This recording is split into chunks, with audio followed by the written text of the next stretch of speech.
to school and work, waiting for some fun while my boss acts like a jerk.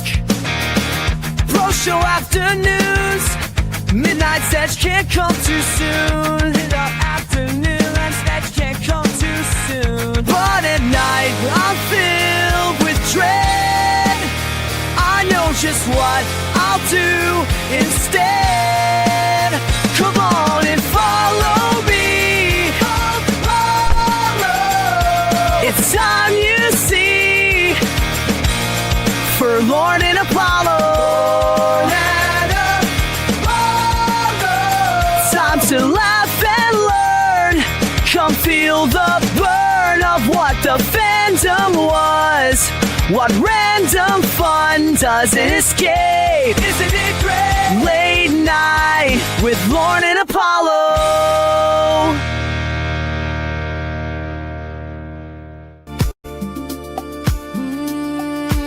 Commander Cody, the time has come, homie. Execute Order 66. I'm still alive, motherfucker. Riding in the gunship, me and my squad. Thought we was day ones, now they coming in too hot. I deflected every blaster just to keep you in the mix. When did y'all start playing? Hit me with that 66. Got my 5-0 first boys with my day one shooters. I have had it with these motherfucking dancing clone troopers. These clones ain't loyal. Felt it when my homies died. These clones ain't loyal. Watch my boy Kiadi Monday die. These clones ain't loyal. There ain't nowhere for you to hide. Clones ain't loyal. The chosen one, crispy and fried.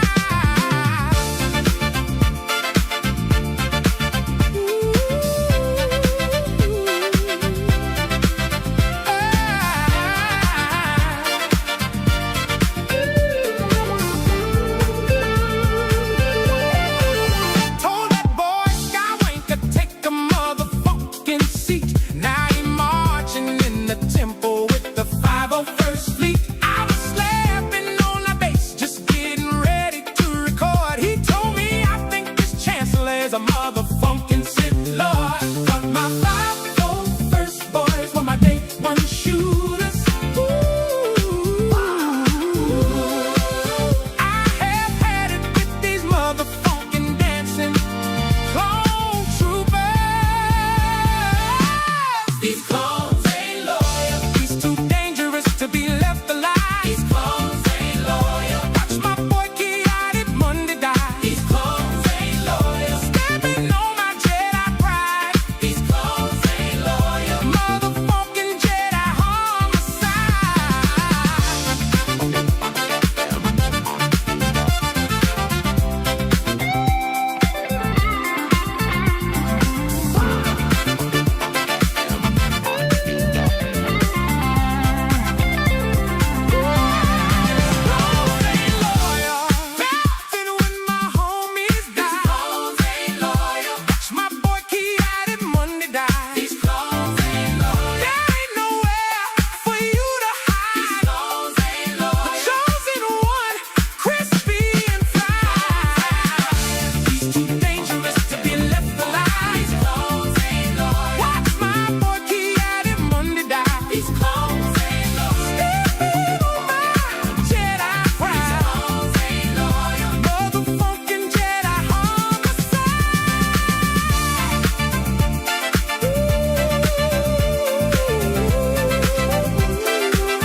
I have promised I am not going to abuse that, but it was a request in the chat. I didn't want to deny it. I do want to urge all of you, if you like that, to go and subscribe to AI Am a Jedi.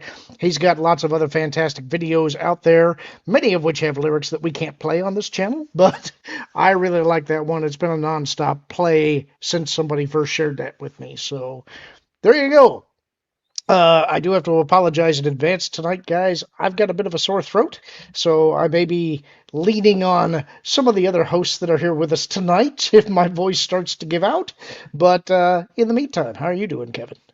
I'm good, man. Yeah, it's funny. The second you said you were starting to feel a little under the weather, my nose got stuffed up. But other than that, though, I was actually so I have to head back out to the resort next week. I wasn't planning on it, but something popped up. But this week is like we have one of our biggest groups of the year, and they're called the Woodkeys. Nice. So you get to actually lead a field trip of Woodkeys. Yes. You're not going to a forest, are you? I mean, we're in the middle of a forest as soon as I get there. So even better. They should feel right at home. All right. We also have with us tonight Mr. Martin Stone. Hello. You should arrange an outing of young people called the E-Walkers. Don't take any younglings with you, though. That could turn into trouble real quick. How you been, Martin? I'm doing all right. Glad to be here. It's a nice way to cap off a week. That's excellent news. We have some interesting movie choices tonight. I found that 1982 was still a little bit leaner than what I was expecting. I feel like there was a little bit of a struggle to come up with movies that I felt should have made the cut. However, you guys have got some pretty neat choices on your list, so that's going to be interesting, I think. We also have your favorite and mine, Trish. These clones ain't loyal. It's totally in my head now. Okay, see, now she likes Star Wars. See how that works? No, I just like the song. All you gotta do is guide her towards the music, and there you go. Yes, hi everybody. The music hi. side.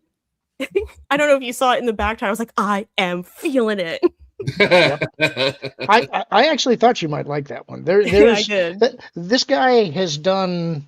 It's not wholly AI. Some of the stuff that he's put out shows some behind the scenes work of how he's putting these together, and it's really cool. It's also really involved. He's got another one that is by Bass Windu, which is what this is, but he's also got a bunch of Star Wars themed reggae music, which is also kind of bizarre in its own way. But it's just really impressive to me how he's putting this stuff together. This one, though, hit in a way that I don't think any of his other stuff has. I've seen so many reaction videos to that music video. There was a guy that I saw tonight who was playing slap bass along with it, doing his own riffs on it. It's just, I think this guy's going to be big, and I kind of hope in a way somehow Lucasfilm reaches out to him to do like some background in universe music, because it's that good. He's really doing good music here. Slapping the bass. Slapping the bass. I love that movie. So tell me, what have you all been up to this week? Great. He asked that every single one of us was dead silent. Like, I have been to so many kids' sports events because my youngest, or not my youngest, but my second youngest is a cheerleader, and my sons are, there's just high school sports and stuff like that. My week has been full of that. Kevin? Having to appease grumpy people who don't have technology to get their tax paperwork. And then I watched some He-Man this morning. And then I watched something. Well, no. Saying I watched it is greatly overstating what had actually happened. I slept through 90% of a movie called oh gosh, I can't remember. Something about samurai. Something about samurai trying to stop. Samurai Cop. Oh no, I wish. Because this Samurai Cop is just special. It's a special kind of bad, and it should be slept through. Trish?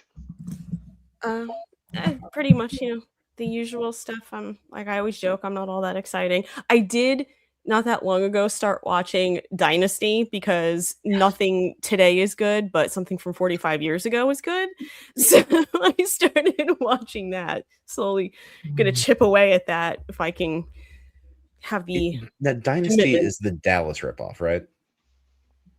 That's the way it went. Like Dallas ran, and then they were like, "Oh, we need something to compete," so they made Dynasty. I mean, I guess, yeah. I just didn't know the order. I mean, I've never watched Dallas, but I think Dallas was first. So I suppose it did last longer too. Or maybe that's because it started first. I don't know. But all I know is I can't wait for women in 80s gowns to get tossed into pools, and I'm ready for it. And I'm waiting for Heather Locklear to show up because that's my girl. I love her. Flagrant use of the B word, flagrant water fountains, and people falling downstairs. So. Oh my god! Falling downstairs. I saw a supercut of the people falling downstairs. There's so many. It kept going. I'm like, oh my god, how many times does someone fall down the stairs in this show? So they need a runner carpet on those marble stairs. I have never seen any of this, but I'm amused to watch the supercut. It sounds interesting. I haven't really been up to a lot this month or this week, other than the normal work that I do behind the scenes. Last night, they started the big marketing push for The Mandalorian and Grogu, so I've been watching all of that stuff. I've been a little grumpy the last few days because I'm just tired of hearing everybody be black-pilled on Star Wars. So, which it's like, look, I know the entire community is upset with what Disney has done, but I think my take on it is, one, I can't make a call on something until I've seen it, so I have to give the movie a chance. And secondly, I am seeing Disney begin to pivot in a number of different areas. And I understand it's too late for them to be doing that pivot, but the fact that they're doing it at all, to me, is a sign that they're at least trying. And I want to give them the opportunity to try. Because if we don't, if we just continue to trash everything that they do, no matter what it is, they have no incentive to try. So I'm still, despite the way The Mandalorian Season 3 went, somewhat hopeful that we're going to get a good movie out of this. I really, really hope so, because I desperately want some good content. And I'm actually excited about, I've mentioned before, I think we're finally seeing some good stuff coming out of the box office. There's a movie that's out starting tomorrow, I think, that I'm hoping to go see this weekend. It's a Bob Odenkirk movie, and it's another one that's kind of in the same vein of what he did with Nobody. This one is called Normal. It's by the same, I think, director and producer who did the John Wick movies and also Nobody. In this case, he is playing a substitute deputy who comes to what looks like a small town in Minnesota that appears unassuming, and like nothing unusual happens there, but something very unusual is happening there, and he ends up in the middle of it and has to be a badass throughout the entire movie. Looks good to me. I'm hoping it's good. If I do watch it, I'll be sure to let you guys know how it turns out. Do you guys have anything on your radar that you're going to be seeing soon? Or excited about? Yeah, well, not in the immediate future, but this year does have some stuff. My oldest is super excited about Godzilla Minus Zero. I know Bro is too. Gotten to kaiju in a big way. Okay, that worked out better than I thought. And he loves all those kaiju movies. Sweet. And the first one I ever showed him was Godzilla Minus One. I was with you, Martin. Yeah. I am a little nervous about Masters of the Universe again after hearing some of the comments at CinemaCon this weekend, but I'm guessing everything that I've heard about people who have seen it say that it's good. So I'm still... I have a theory on this, and it's something that we've talked about, especially when Martin's been on.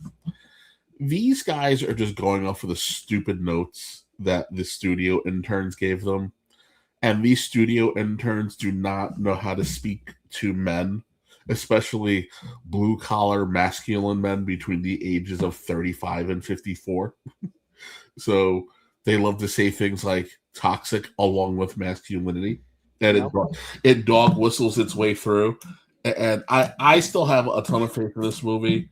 I just know that when anybody goes on a press junket now, unless they are comfortable enough with just kind of using their own words, you're just getting some stupid little intern using modern intern lingo, and it's no bueno. It's no bueno. But I'm, Lauren, I have a question though about since you've been dialed into the Mandalorian and Grogu stuff. Yep. Since it is a real movie, yes. is Pedro Pascal in the armor most of the time, or are we seeing John Wayne's grandson mostly?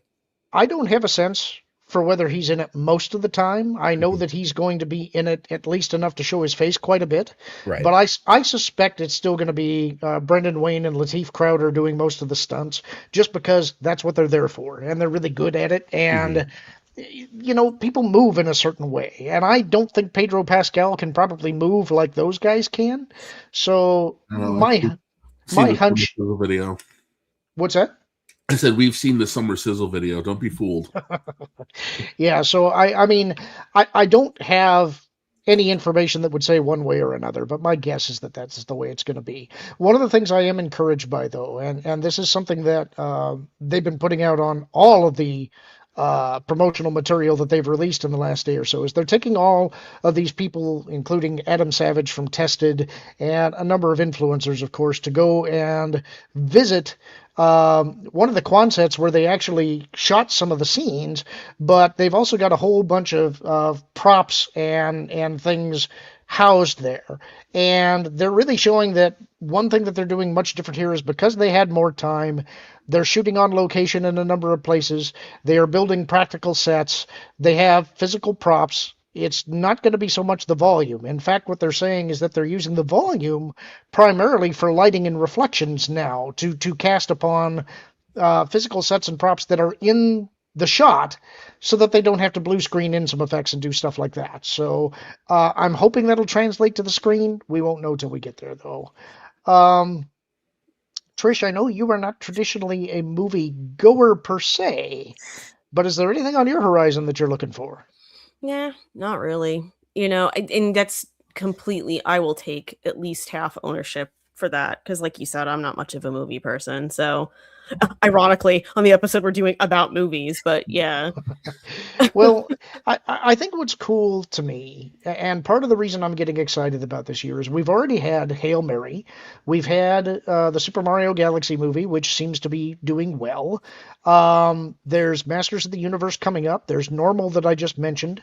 There's, I don't know if this is actually getting a theatrical release here or not. I think it's already turned up on some of the streaming services, so maybe not. But there's kind of like an old spaghetti western. It is an Italian western that is starring John C. Reilly as Buffalo Bill Cody. It's called Heads or Tails, and it actually looks pretty good.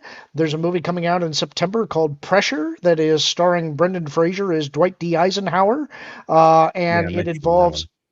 Yeah, and so what I'm excited about is that there's a lot of stuff here that doesn't, well, some of it may be intended to restart franchises, but there are also some that are not franchise movies at all. They're one-offs, and that's before you even start getting to the biopics. We've got one about Jimmy Stewart coming out. I think it's just called Jimmy.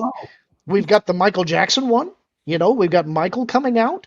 So I think there's a good chance that we're going to be getting a slate of movies this summer that might actually be good and might be devoid of the message. So Have for any the of you first, worried? Sorry, I no, ruined go your ahead. flow.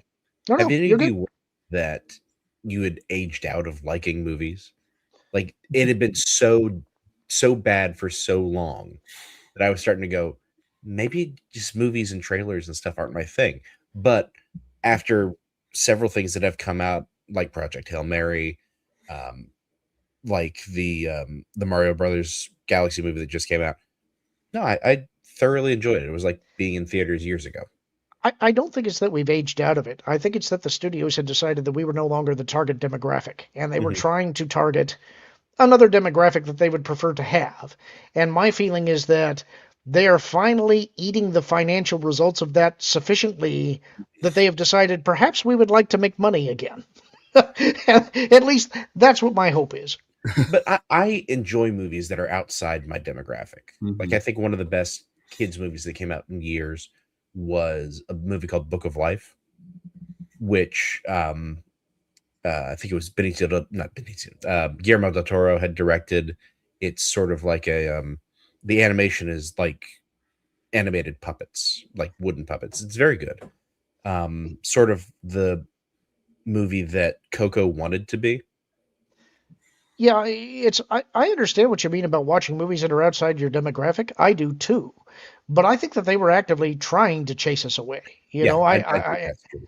and it's now I see here. I'm going to jump ahead a little bit here because we do have some super chats. But this one from Clay Napier is mentioning the George Washington movie from Angel Studios. I did get excited about that until I saw a historian's reaction to the trailer, and he was saying, "Oh no," and so I'm going to reserve judgment on that because I feel like they may have dramatized it perhaps a bit too much. And maybe strayed from actual history. I prefer when they hew more towards the actual historical line, but I guess time will tell. Um, Guys, I'm enjoying the discussion, but I'm worried that we're already 20 minutes in and we haven't gotten to the super chats or any of the stories yet, so I'm going to jump ahead a little bit. We do have from Juliet for £2 sterling, morning late night live with Lorn, Apollo, and chat. Good evening to you, Juliet. Thank you for the support. We always appreciate it, and your modding skills. And we have Solstice Studios gifting 20 WDW Pro memberships. Thank you, sir. You are always a reliable gifter. We always appreciate your support. Folks out there, if you receive one of those gifts, be sure to thank your gifter. Solstice is always great about supporting us here, and we really appreciate him here. And if you did get one of those, be sure to check out some of the members-only content that you can find on WDW Pro. You'll find the genre guys, the lost guys, and other content behind the scenes there that only members get. We have from Liquid Fox for 5 Canadian. Lauren, I apologize for yesterday. Boredom, X, and ChatGPT are a recipe for shenaniganery. I almost got it. And evil. It was Nolan's fault?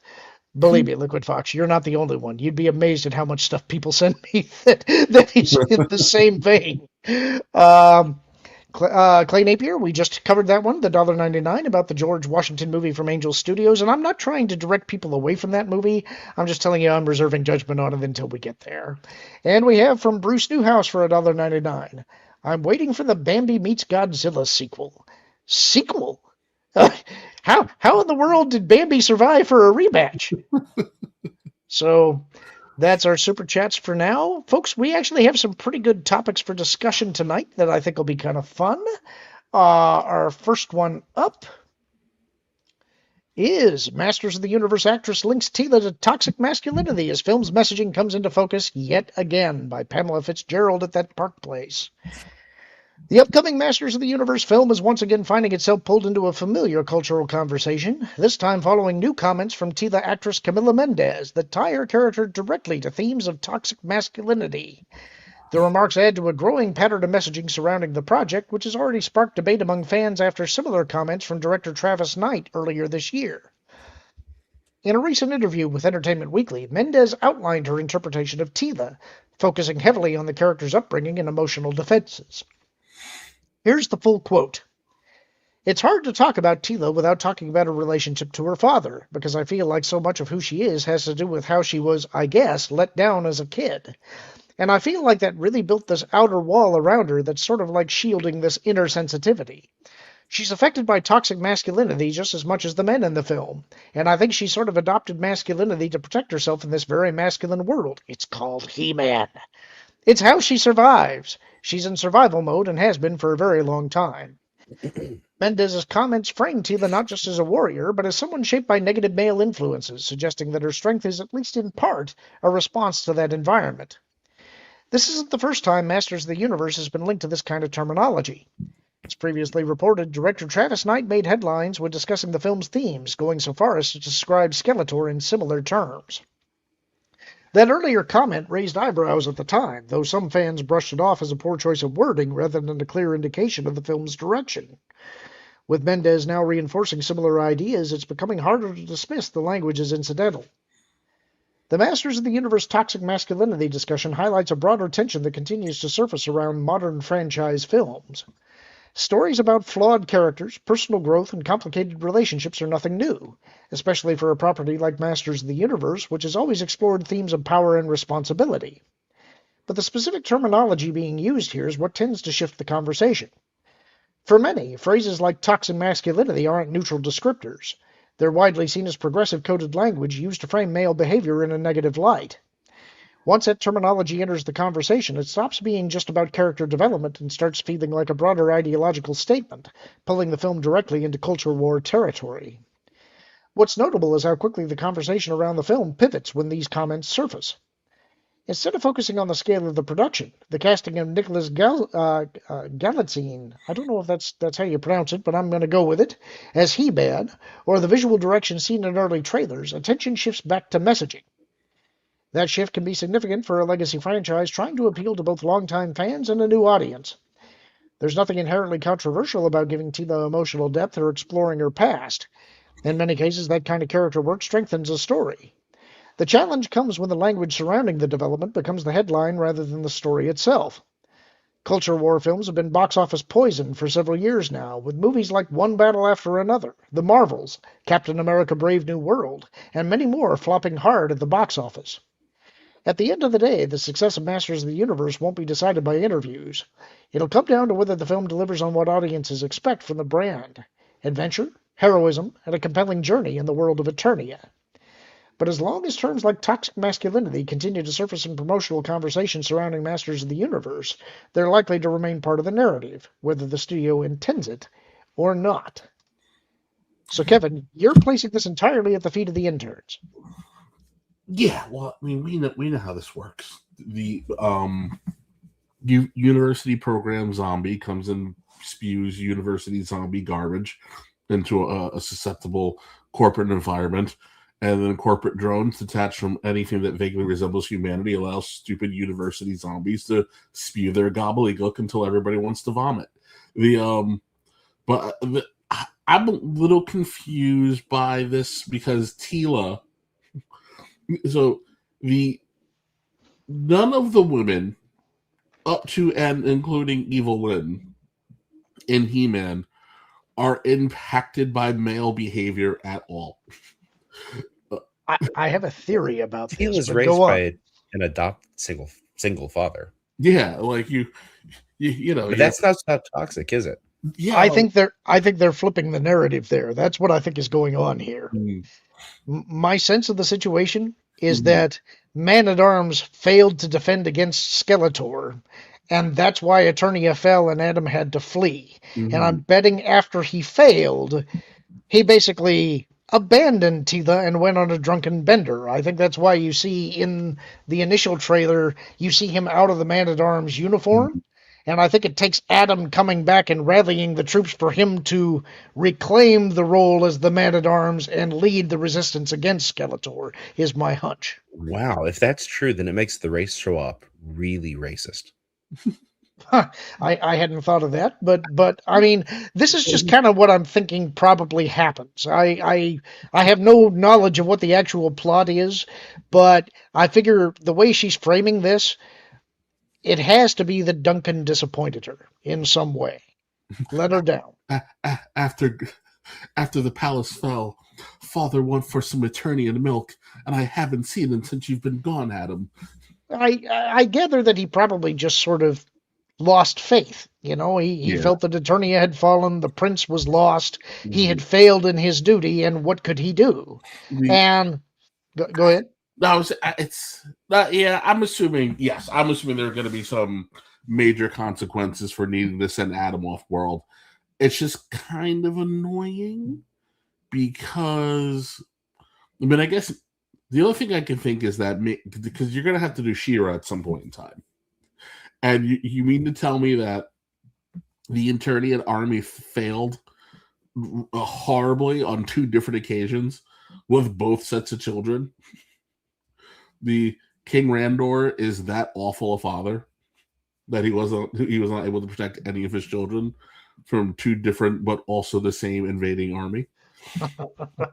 Well, okay, so here's a question. Do you think that there's a chance that She-Ra will appear? And do you think that Hordak will make an appearance? I'm hoping it's like a little bit of a bumper. I hope they don't do the thing where we kill off all the bad guys or some nonsense. I do hope that they tease She-Ra and Hordak, and then I think we're also going to get some kind of another tease because they spend a lot of money to secure Thundercats and all the other things that surround the Thundercats, like the Tiger Sharks and Silverhawk. So I'm hoping we get a little nod, but I'm like, but I was like the Queen, whose name is eluding me, Marlena. was a female astronaut who essentially got Planet of the Apes to Eternia. You've got the Sorceress, who's the most powerful being on the planet. Tila is the captain of the guard, and legitimately tells everybody what to do. You have an actual episode dedicated to everybody learning why the Queen is kind of BA and why they need to be following her lead. So, I'm hoping that we're not. I'm hoping we're not accidentally pulling the Kevin Smith and forcing a victim where you don't really need there to be a victim. Although I can understand, Duncan blew it as the man at arms, and she may feel a certain kind of way towards him. I can see that. I can see that would be a very Tila thing to do. My guess is that the way that they're going to frame this is that because he had failed in his duty, she's going to feel the need to step into the place that he abandons and makes herself the captain of the guard. Mm-hmm. Because, and this is probably what's going to lead into their understanding each other. There has to be character growth for these characters, and part of that will be the restoration of their relationship when Prince Adam returns and rallies the troops to oppose Skeletor, is my guess. That's just the way I'm reading it. Martin, any further thoughts? No, I think Kevin covered it really well. Trish, I don't know if you have any following on this at all. Do you? No, I was just sitting here more thinking about how it's like they say toxic masculinity. If you just take the word toxic out of it, and she was just saying about how her life and how she carries herself is modeled by masculinity and the men in her life, that's not actually a bad thing. They don't ever take that tack anymore, where it's just she grew up maybe a particularly masculine environment and how the strong male figure shaped her for better or for worse. It doesn't have to be all good or all bad, but they never do that. Oh, no. It just got me thinking about that. I actually got a text message from either my mom or my dad. I'm not sure which one sent me this message, but they said, heads or tails is bad. You won't like it. So I guess maybe I shouldn't have been excited about that one. So sorry, guys. Well, let me bounce off something Trish said, because it reminded me that they've already said that Skeletor represents toxic masculinity. Mm-hmm. And if Eternia has been taken over by Skeletor, then yes, in that way, whatever way they mean he's toxically masculine, her life has been severely affected by toxic masculinity. I kind of liked Kevin's take on this earlier when we've discussed it, which is that Skeletor is the negative example of what masculinity can be, while He-Man is the positive example. And if that's the way that they're using it, if they're contrasting it that way, I don't see a problem, because I think that's right. But my sense of her comments here is that it feels to me more like she's talking about disappointment with her father. And the only reason I'm putting it together that way is that when we first see Duncan, he doesn't look like Man-at-Arms. And in fact, he looks a little bit like a loose cannon. Yeah. And I think that that's going to be his arc, is that he has to, in his own mind, restore his place as the master-at-arms of the palace. He has to take on that role of being the defender of the realm again. But he has to believe in something first. And that's part of why Prince Adam has to return. Just a hunch. Anyway, we should probably get to our next story, which I think will be more amenable to Trish in particular. We have a number of stories for Trish tonight. Daniel Radcliffe ranks his favorite Harry Potter films. Oh. And then this is Jessica Lindstrom writing this story for Geeks and Gamers. Her takes versus his choices. I like this. It's like, okay, his takes and then what I think are the right ones. Yep. Let me tell you where he went wrong. In light of Daniel Radcliffe ranking his favorite Harry Potter films on the Happy, Sad, Confused podcast, which you can check out below, why not also rank the films ourselves? So here's where he was talking about it on that podcast. You can go and find this on the Geeks and Gamers site. The Sorcerer's Stone versus the Chamber of Secrets. This wasn't too much of a shocker for Radcliffe, who chose Chamber of Secrets, in particular for the infamous basilisk that Harry faces towards the end of the book and the film. I like both movies, but quite frankly, Sorcerer's Stone takes the win, since it's filled with the wonder of discovering a hidden world. In this case, one Harry never knew of until that fateful day he received his letter to attend Hogwarts. The first two films were the best of the 8, in particular for how loyal they stayed to the text, and for capturing the feeling we all had when cracking open the first book and entering a new, dazzling world. What say you, Trish? I prefer Chamber of Secrets. I like the mystery element of it. And when I first watched the movies, I watched the first one. I was like, okay, like this is okay. I'll give the next one a try. And then when I watched Chamber of Secrets, that was the one that made me go, all right, I want to keep going with this for sure. Like I really enjoyed that one. So I'm with Daniel Radcliffe on this one personally. All right. Fellas, you have any other opposing choices? No, they know to agree with me across all the movies. All right, this is going to be quick. I like the one where the guy screams, "My boy!" Well, that's the next matchup here, buddy. The Prisoner of Azkaban versus the Goblet of Fire. Stating that he knows many of the audience and those who will watch later will be very upset with his choice, Radcliffe chose Goblet of Fire over Prisoner of Azkaban, mainly for the Triwizard Tournament, with all the tasks and riddles that needed to be solved in order to progress. In my opinion, though both films stray away from the books, I prefer Azkaban mainly because it's where Harry finds out that he has a godfather, and said godfather is a link to the parents he never knew. Thus, Harry's family circle grew. Goblet of Fire was good enough, but there's no way I can get past Dumbledore screaming, "Did you put your name in the Goblet of Fire?" which is entirely out of character, breaking with the calm manner in which he spoke the exact lines in the book.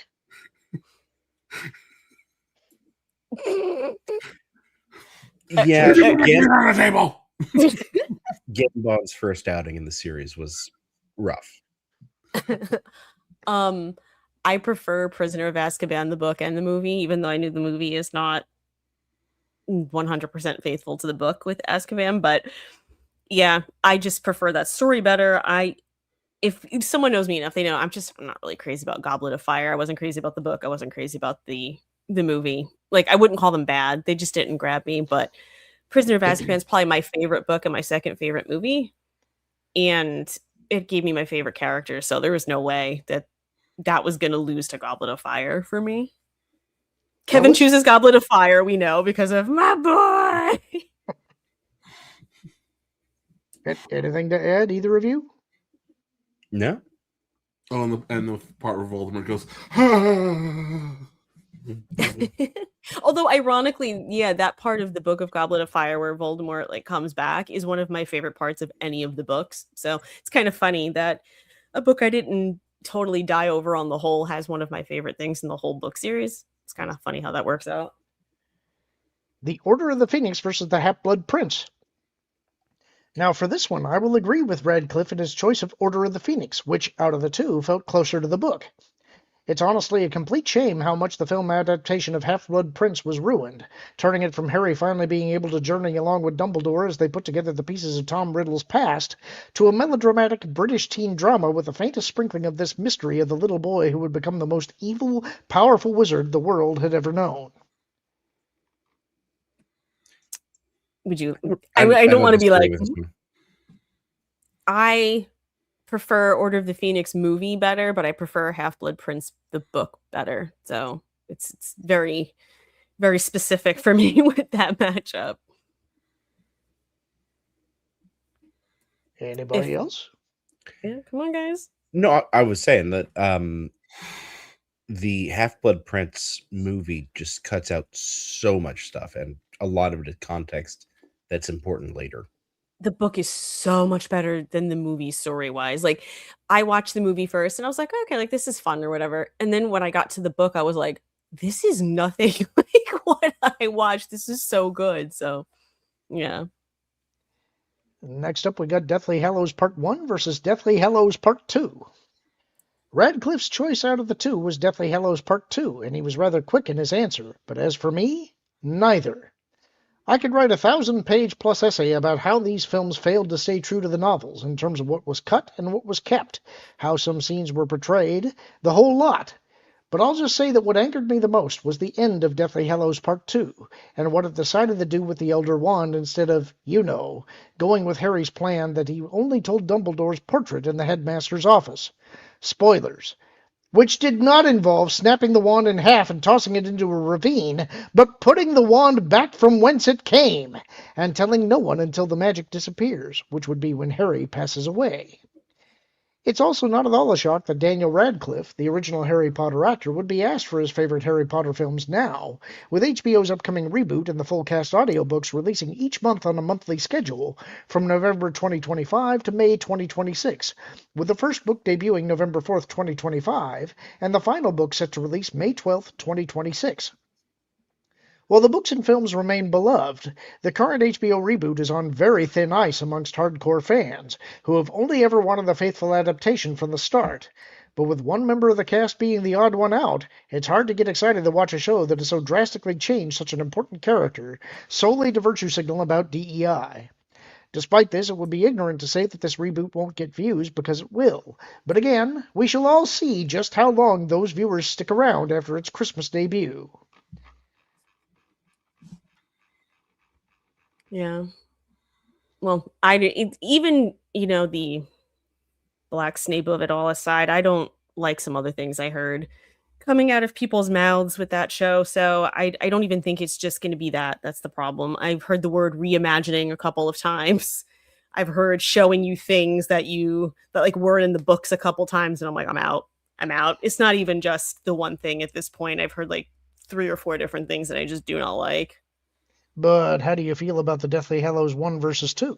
Oh yeah, I forgot to answer that. I prefer 2, the movie, over to 1, because it's not really fair, because it's like 1 is essentially more of the slower exposition-y part of the book/movies, and then 2 is going to have the action and the climax, and it's the finale. So it's like it's not really a contest, really. Fellas? I agree. Yeah. But there are See, I things told that, you. Yeah, you're absolutely right. They're just deferring to you everywhere here because you know what you're talking about and they don't. I think they know a little. I've watched all these, and my wife's takes are very much like Trisha's takes. Very Woo-hoo. much. So you are taking this position so as not to anger your wife. You are a wise man, sir. Strategy is my burden and my gift. She gets it. But the article was talking about the difference between how Harry deals with the Elder Wand and things like that, and he fixes his own wand with it, which, looking back, I realized this when I was reading it with my kids the last time. Harry could have fixed Hagrid's wand, too, because Hagrid's been cleared of the charges that got him kicked out of Hogwarts and his wand broken.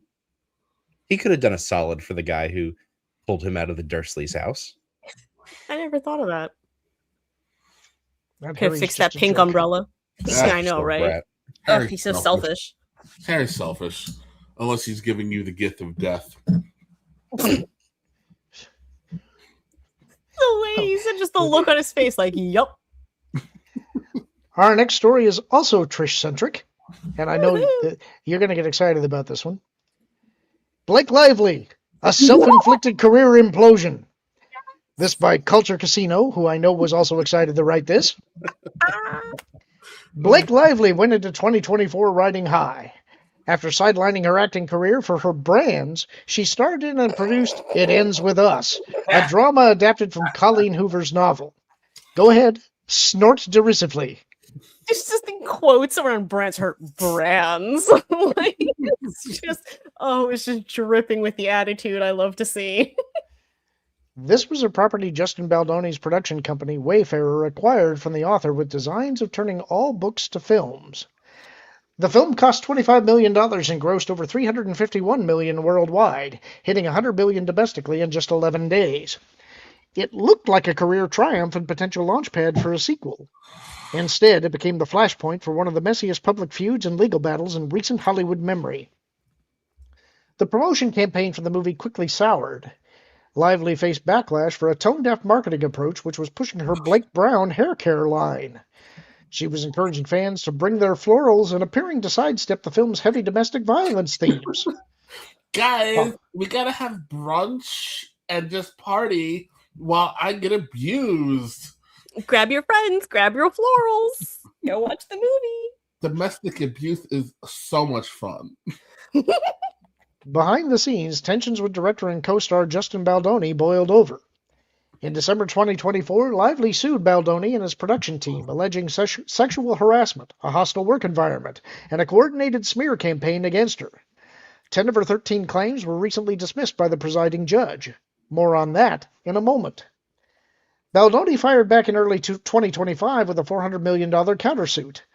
This accused Lively, her husband Ryan Reynolds, and her PR rep of extortion, defamation, and breach of contract. Many claims came with alleged supporting evidence. In fact, court documents revealed ugly details on both sides, including studio execs privately blasting Lively, one calling her an effing T, which I'm just going to be really careful with that, over a long list of demands. He doesn't mean Mr. T. Another labeling Blake's actions as epic-level stupid for timing a product launch amid the controversy. As mentioned before, the turning point came in early April 2026. A federal judge in New York dismissed 10 of Lively's 13 claims against Baldoni, including all sexual harassment allegations and most defamation charges. This relit the fires to bring in the dragons like Taylor Swift, who is being dragged back into the legal case against Baldoni. Only 3 narrower claims related to retaliation and breach of contract will proceed to trial in May 2026. The ruling gutted the core of Lively's narrative and left her exposed to ongoing scrutiny, perhaps even to additional lawsuits from Baldoni and his production company. Public perception is absolutely cratered. Reports pegged her approval rating as low as the single digits in some polls. This includes a reported 70-point drop in 70 points? Wow. Holy cow! In roughly a year. Social media. I don't think there are funguses that could drop that far. All self-inflicted. It's just so funny. Why does a baseline even exist for this? Why is there polling on her anyways? Athlete's foot would be doing better than this. This is crazy. Yeah, no, really, that's a good point, Martin. Like, I can understand them asking people now, like, what do you think of Blake Lively? But, like, well, why was there already information to compare it to? Like, it was just randomly going around being like, please tell me your thoughts on Blake Lively. It's like, I'd rather not. Social media backlash intensified, with critics accusing her of weaponizing serious allegations and engaging in her own form of digital violence against perceived detractors. Her agency WME publicly backed her, framing the situation as resistance to covert digital takedown campaigns, but the damage was already done. Lively had built side businesses, Betty Buzz, Betty Booze, and Blake Brown Beauty. Boy, she likes bees. So naturally, acting took a back seat. Yet she claimed over $56 million in lost acting earnings and $71 million in lost business profits tied to the fallout. Studio emails suggested some executives believed she had brought the negative attention on herself and might never work again. In other words, she Streisand affected herself. What a lovely-looking lady. Her upcoming projects look shaky. Several titles listed on IMDb, including The Survivalist, Proxy, and others, have lingered in development for years with limited movement. Some speculate that securing insurance, financing, and co-star commitments has become far harder in the current climate. The once reliable rom-com star has fallen victim to significant baggage, her own bad press parade. This isn't a temporary PR hiccup. It's a PR nightmare with structural damage from a very public meltdown that combined on-set power struggles, marketing missteps, and aggressive legal warfare. This is so far-reaching that a Disney exec alleged in a Daily Mail story that her career is ruined. This is not a first in entertainment. Hollywood has seen plenty of stars survive scandals, but the speed and scale of Lively's image collapse, amplified by social media and leaked documents, makes recovery tougher. The article further quoted the same exec as saying she made her bed and she can lie in it, claiming that people in Hollywood aren't shedding tears over her. Baldoni's legal team responded to New York Post page 6 with the following statement. We're very pleased the court dismissed all sexual harassment claims and every claim brought against the individual defendants. Further adding, these were very serious allegations, and we're grateful to the court for its careful review of the facts, law, and voluminous evidence that was provided. Kevin and Trish, I'm just going to let you geek out here over this because I know that you're going to have all kinds of girl gossip to share, and I'm going to get out of the way. It's just nice to watch mean people get their comeuppance, because this stank of Me Too hangover nonsense, and I'm so happy it blew up on her face. And I'm sorry, she's clearly clearly like those clones, she ain't loyal. Oh, I know what you're talking about. That Mhm. text with what is it? What was the text message you always like to reference? Oh, with teeth. Yes, that's what it was. Sometimes they can get a little toothy, whatever it was. It was nothing anybody wants to be hearing when discussing those kinds of things anyway. But also tells us why Jennifer Garner, probably rightfully, very much so, does not like her.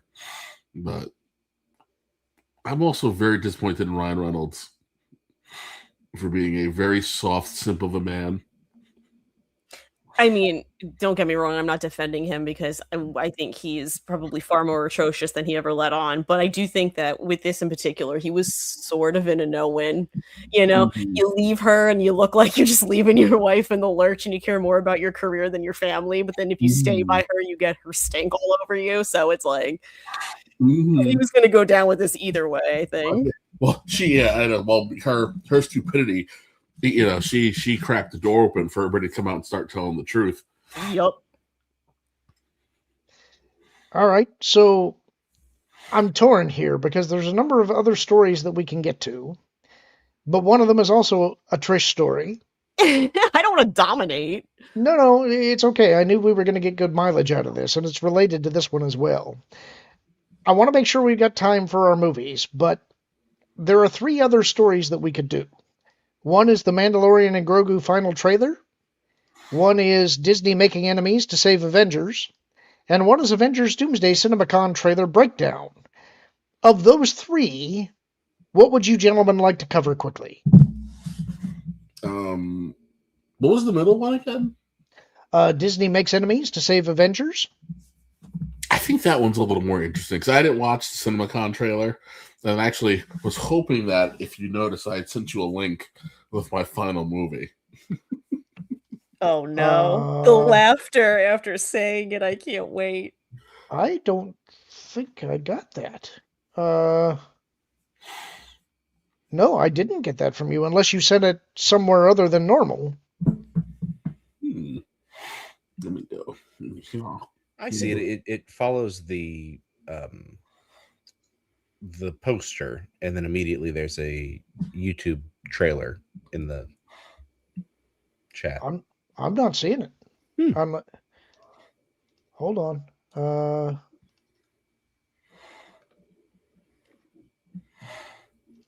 No, I haven't got it. I'm sorry. Maybe try and send it again. We'll go ahead and do this story since this is the one you wanted to do. I think, yeah, I got it this time. That's weird. Let me look at that real quick.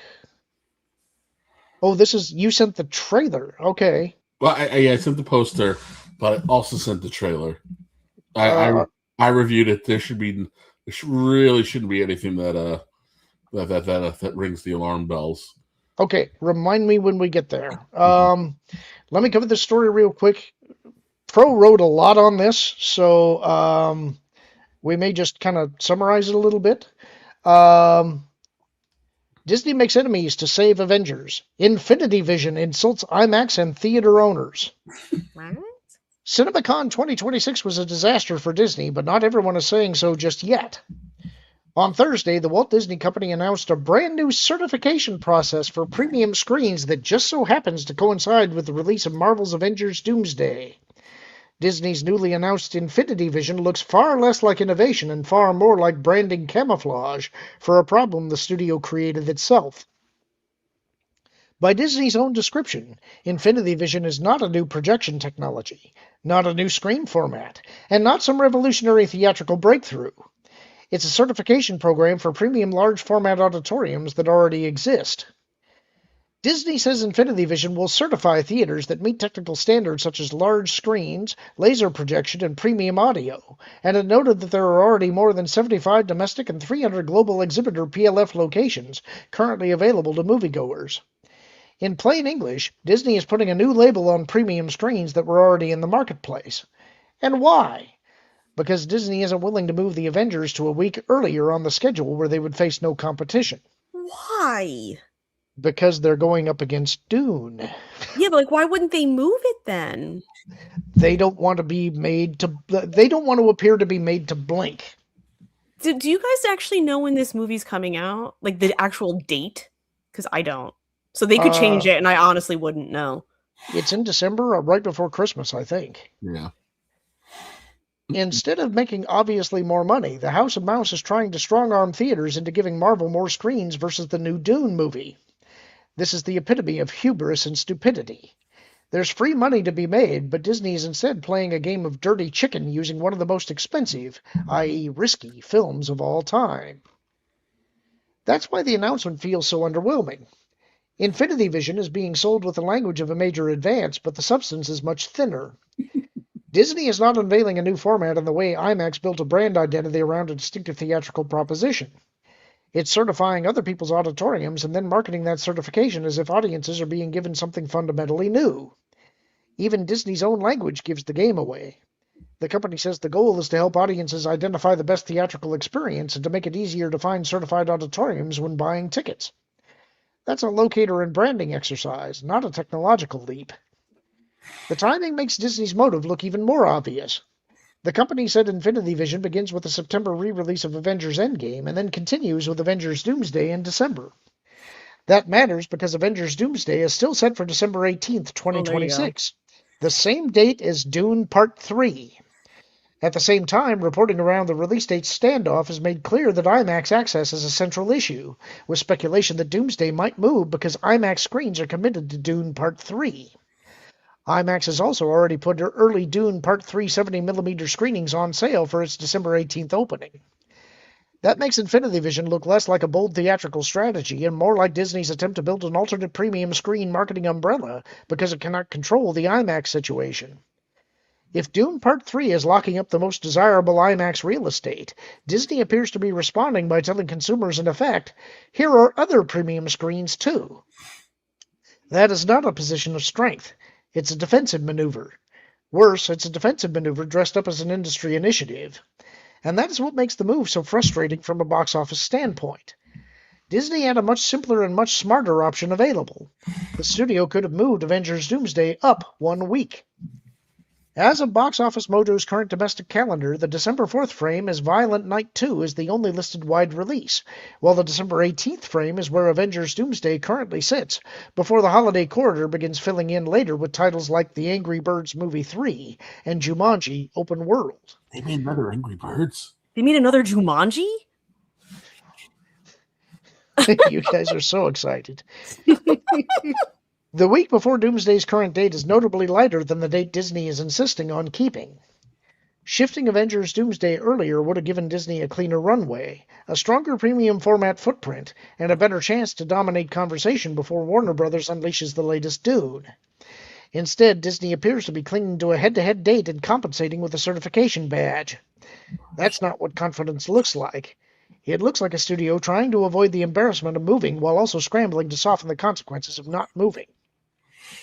In the end, everyone will lose because of this decision, and Disney is making enemies. IMAX won't be happy. Warner Brothers won't be happy. Theater owners won't be happy, and moviegoers won't be happy. There's also a messaging problem here. Disney risks telling the market that it knows Doomsday has a premium screen vulnerability and that Infinity Vision is the workaround. Once that impression sets in, the certification loses much of its value. Rather than creating excitement, it can invite skepticism. Audiences are not stupid. Theater owners are not stupid. And box office watchers are certainly not stupid. They can see when a company is repackaging an existing asset base to patch over a release date bottleneck. If Disney truly believed Infinity Vision was a game-changing theatrical concept, it would not need the Shadow of Doom Part 3 and the IMAX squeeze to make the rollout feel urgent, but that's exactly the context here.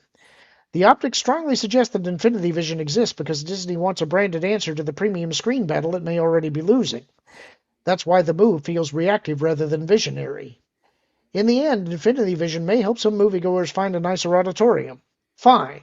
But that's a modest utility, not a major strategic triumph. As an answer to Disney's December problems, it looks weak. As an answer to IMAX, it looks second best. And as a substitute for simply moving Avengers Doomsday to a cleaner weekend, it looks like a very bad decision. Disney did not need a certification label here. It needed better release date judgment. So when people go out of their way to visit IMAX theaters because IMAX offers a different aspect ratio and film quality. But other than that, there's not really bad theaters anymore. At least, I mean, there's bad theaters because of the people you're in there with, or grimy floors and bad seats and stuff like that. But for the most part, projector, screen, sound, it's all pretty high quality in the major megaplexes. Okay, with that caveat, I'll accept that statement. Right. Yeah, because you can go to the rundown ones and you can go to the one-off screens and they're still running old systems. But when you're going to 12 theaters and up, let's say, and that's what most people are serviced by. So I don't see where Infinity Vision is going to be a selling point for the customer. No, Now, Go I ahead, also sorry. wonder, are they going to be charging for this certification? Because I can't see AMC lining up to be charged by Disney for a new certification. Well, I think they're trying to create some audience confusion here because it seems to me that what they're doing is basically the same thing that THX used to do, except that they were actually certifying equipment with a real standard. I think they want to give the appearance of doing that without actually really having to do it. And in that sense, I agree with you. They'd be crazy to charge a studio or a movie house to be branded with that certification. No one's going to go for that. But if they try and position it as you can put this is an Infinity Vision theater and it will make you look more premium to the customer, the theater might go for it. It's a stupid name. It's a stupid concept. People are entirely too savvy to fall for this. This is pitiful. Like, I'm actually embarrassed to have learned that this is a thing that they are trying to make happen.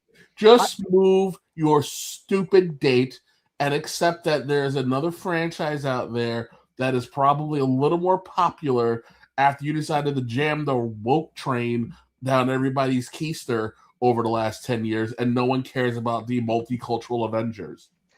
I like to imagine that they think they still have the kind of clout where they named it an Infinity Vision. You know, I want to imagine them having a phone call with one of these theaters trying to strong arm them into putting the certification on their marketing materials saying, if you don't have this, those theaters that don't have this, we're going to snap them out of existence. Only half of you will remain.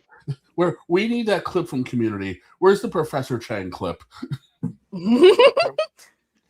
Anyway, I thought it was an interesting story. I do want to get to this last one that I know is also going to make Trish happy. This one is again a Blake Lively story. Reportedly considers leaving the U.S. as Hollywood fallout from Justin Baldoni battle intensifies. This from Marvin Montanaro. Oh no! Really? Blake Lively may be looking at a dramatic shift, not just in her career, but in where she calls home, as the fallout from her ongoing legal battle with Justin Baldoni continues to ripple through Hollywood.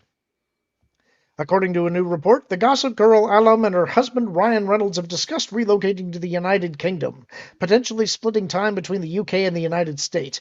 This is a great trade. We get Harry and Meghan, and they get these two. I don't know. The reasoning Seems Reportedly, fairly lateral to me, but okay. it's sort of like warfare of a different kind. The reasoning? Reportedly a mix of professional uncertainty, personal ties overseas, and a legal fight that doesn't appear to be going away anytime soon. Whose fault is that? James At the Gordon's.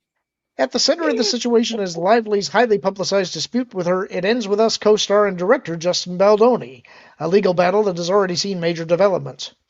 A federal judge recently dismissed several of Lively's claims, including harassment and defamation, leaving a narrower set of allegations, such as retaliation and breach of contract, to move forward towards trial.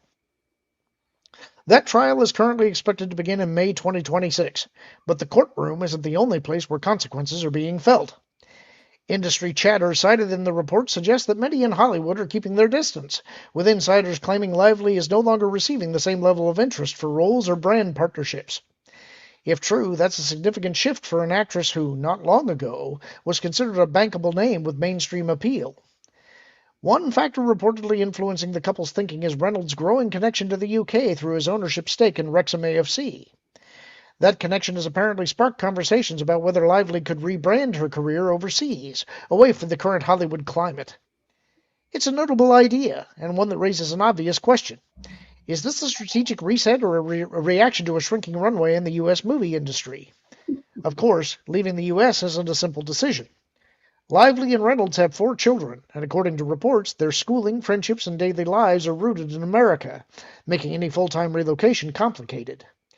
Even sources pushing the relocation narrative acknowledge that the couple may ultimately choose to split time between both countries rather than make a clean break. The situation illustrates just how high the stakes have become. What began as a dispute tied to a single film has escalated into a multi-front legal battle, public scrutiny across media and social platforms, and now alleged professional consequences within Hollywood itself. Meanwhile, the broader controversy surrounding It Ends With Us, including behind-the-scenes tensions and competing narratives from both sides, continues to fuel headlines. This issue is extended beyond a single lawsuit. It's now about what comes next, and whether Hollywood is still part of that future. Interesting that moving to his home country isn't an option. Well, who in their right mind would want to do that? Honestly, I think at this point it feels like 6 of one and half a dozen of the other. Although, I have to say for the UK, it's like you've already got to deal with an unchecked immigration problem, Keir Starmer, the wrath of Trump, and now this? It's almost like they've called down the 10 plagues of Egypt. All right, I got a snort. That makes it worth it. I was judging whether or not that was blasphemous for me to laugh at. But no, it works. But what is she going to rebrand as? Because as far as American celebrities go, that's a pretty common export. In the Anglophone world, we're sort of the that's our main export, really, the culture. So she, to the extent she's a known quantity, she is there as well. And it's not, maybe I'm wrong on this, but it doesn't seem to me like she has the acting chops to reinvent herself on the West End. No. All she has to do is just be, hey, I'm not Megan. I think it might take a little more than that. I'm pretty sure they don't want her either.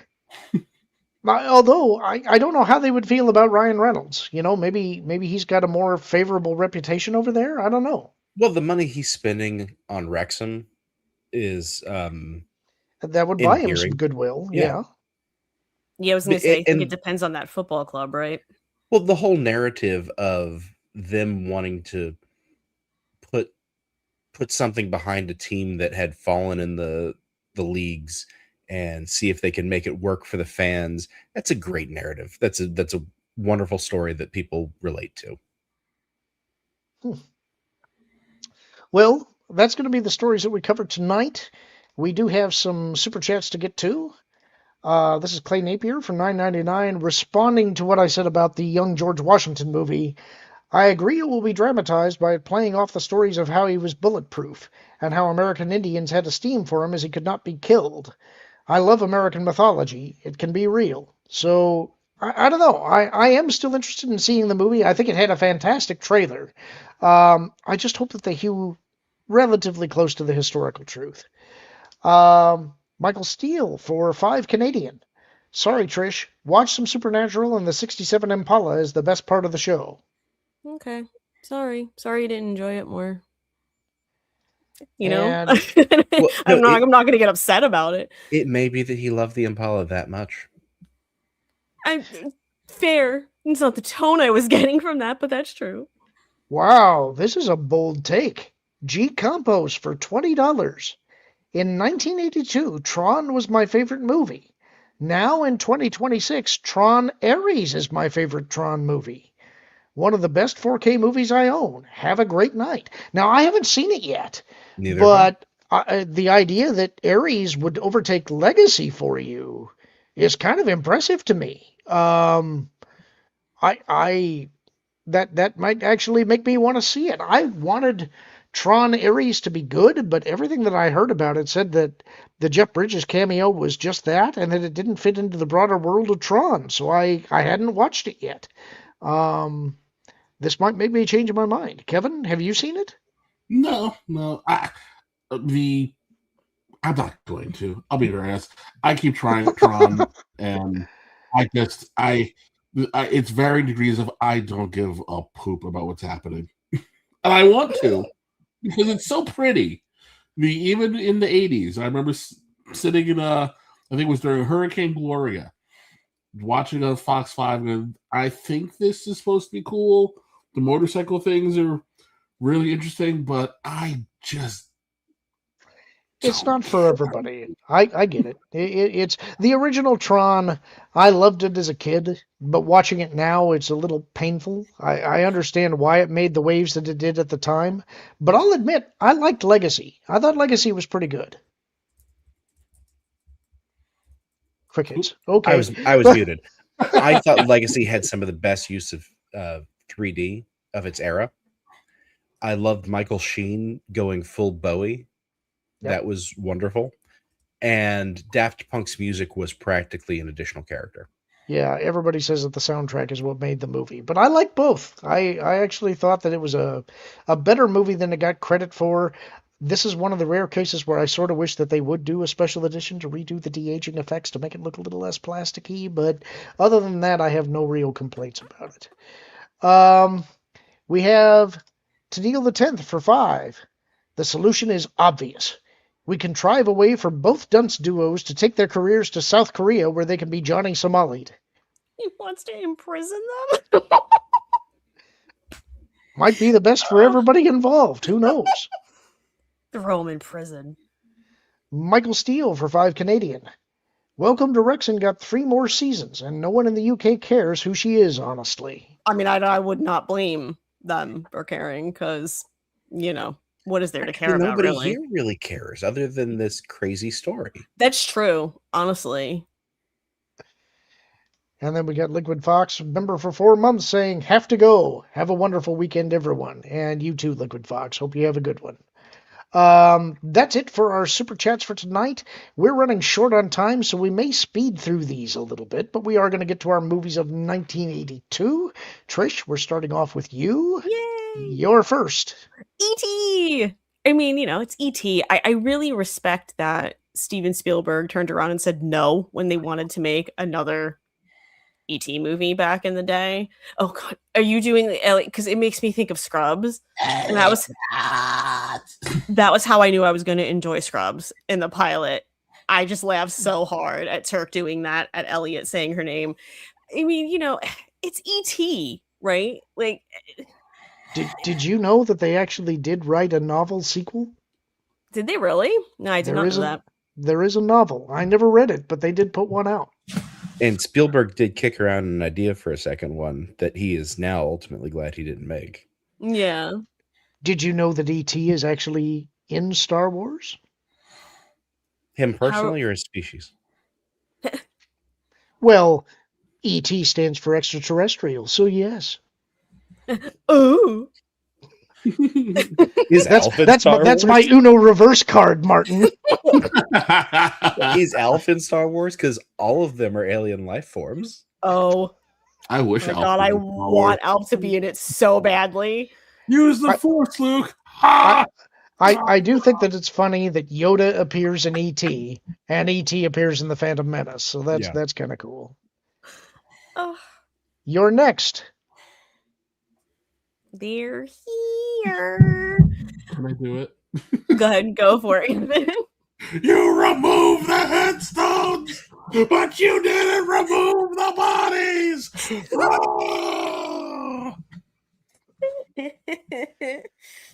Ah! I mean, obviously we know Kevin has seen it. I'm gonna go out on a limb and say there's the potential Martin's seen it. Lauren, I don't know, because horror's not really your thing, which is a lot of my list. Spoilers. So Yeah, it actually is. I have not seen it. I'm familiar with the concepts of it, but I've never actually watched it. I kind of feel bad that I haven't, and I kind of feel bad generally that I haven't watched most horror movies because they are such a huge genre and so many people like them.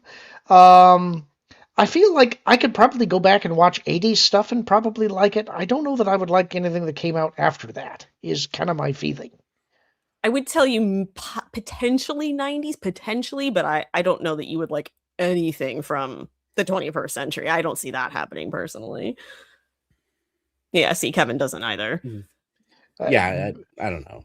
There's some stuff that's throwback stuff to 70s style, but you can't really capture that again. Yeah. I did love Tucker and Dale Save the World. Tucker and Dale versus Evil. Yes, that's the one. Barry, what are you WTFing me for? I don't know what I said. Your next one, Trish. Yes. I will always defend Yes! this movie. Yes! Yes. I it's a will good always movie. defend this. It is.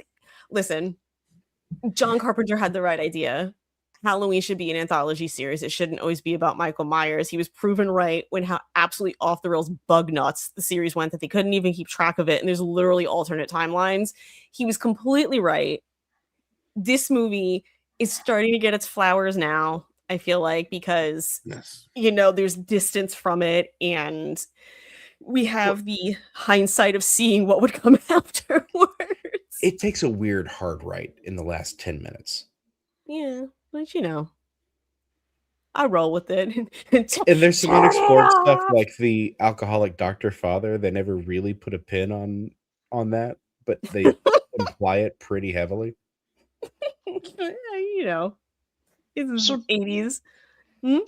Trish, I'm going to tell you, your next one actually surprises me because I was going to have this on my list, and I was I was shocked this ended up on yours because Question mark? I guess I should have had this one figured because it is technically, I guess, a horror movie, but I never looked at it that way. Yeah, The Thing. Yeah, it's a classic. Go Go ahead, talk about it. Go ahead, go for it. I mean, I don't. No, this is a little bit of a leaner year for me too. So So I have honestly only seen The Thing once, but it's a movie that sticks with you, and I came to it late because I was a John Carpenter fan, and I loved the Escape from New York and Escape from L.A. and Big Trouble in Little China movies, and I was kind of on a kick and decided, well, everybody talks about The Thing, but I've never seen it, so I popped it in and I watched it. It's not my favorite John Carpenter movie. And it's based off of, I think it was either a novella or a novel. I don't remember which. I don't remember if it was a short story or if it was a full novel. And it has been adapted in many other forms many times since then.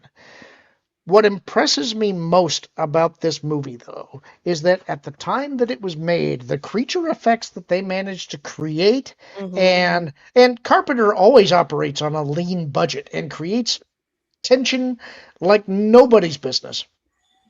But also the fact that you have a stellar cast. You've got Kurt Russell, you got Keith David, you've got Wilford Brimley, you've got, I know I'm forgetting folks, there's all kinds of people in this movie. And they leave the ending unresolved, although technically I believe they don't. I think there actually is an answer about which one of them is currently infected if you pay close attention. You talking about the eye thing? Yeah. It is a bold and brave movie. And it is one that I should go back and rewatch. Trish, you talk about it a bit, because I'm sure you've seen it more than I have. Actually, this is not one that I actually really go to all that much, but I feel like it's one of those horror movies that you just respect it. Like, even if alien sort of stuff, because it's not generally my deal, but it's just one of those ones that, I mean, I hate to use the cliche, like, oh, the Mount Rushmore, but I feel like this would probably appear on a lot of people's like horror movie Mount Rushmore kind of deal, just films, not like characters necessarily or anything, but it is one of those ones that I think is seen as a more of a crown jewel, so to speak, without trying to sound dramatic about it, So than a lot of the other ones. one of the things that I think is an interesting fact about this is I've talked about Drew Struzan a number of times. He's a movie poster artist, or was a movie poster artist. He did almost every single movie poster that you remember from your childhood. He was an amazing artist, and there's a great documentary about him called Drew Struzan, The Man Behind the Poster. If you haven't seen it, it's definitely worth a watch. We covered it on the Genre Guys. This poster for The Thing, he turned around in 24 hours and got it to the studio on a rush job. When they got it, it was still wet. Wow. And it's one of the most iconic movie posters ever made. So, just another little fact for if you're interested in that kind of thing. Your next, Trish. Fast Times at Ridgemont High, come on. This is one of the first movies I thought of for the year. So it's funny. It's not to cut you off, but the this year is light, but this year is also celebrated for its summer. The summer of '82 is regarded as one of the best theatrical summers of all time. Is it really? I didn't know that. I do wonder why he's on the poster though, when he's such a No kidding. third You only string need the other character in the two. movie. Yeah, there's that. Yeah, it should be Judge Reinhold, right? Yeah, you Really, would when you think. think about it. Yeah, I guess Spicoli is the breakout. It's probably one of the only things I actively enjoy Sean Penn in is this movie. Same. And I like some of the songs on the soundtrack. I love Somebody's Baby by Jackson Brown. So Good song. yeah. Next up. Come on. Of course this had to be on here. I mean, 3D, I've said that I like the concept of 3D, but 3D always gives me a headache. So, it's like on the one hand, I'm like, oh, cool, 3D. On the other hand, I'm just like, no, my head would not withstand watching 3D. This is the movie where Jason gets his mask. So I guess it's important there. I don't particularly think this one's great. I think it's bookended by two better Friday the 13th movies for sure. But, it had the gimmick at the time and it did give him his iconic mask. So I suppose it's quote unquote like important in the whole realm. It's a new dimension in terror. So one of the things I don't really get about the geography of the Jason movies is why they're in New Jersey and running into so many hillbillies from the South. There's a lot. That's where all the hillbillies in the South vacation. Trish and I have tried to break down So much. the map, and it just does not make an ounce of sense. How did a boat get out of a lake to take them to Manhattan? Yes, how did a cruise ship get out of a lake? Okay, clearly that ship is starting out in like Anchorage or something like that, because those mountains don't exist on the shores of New Jersey.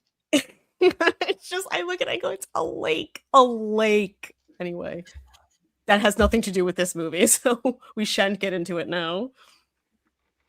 All right. Next up.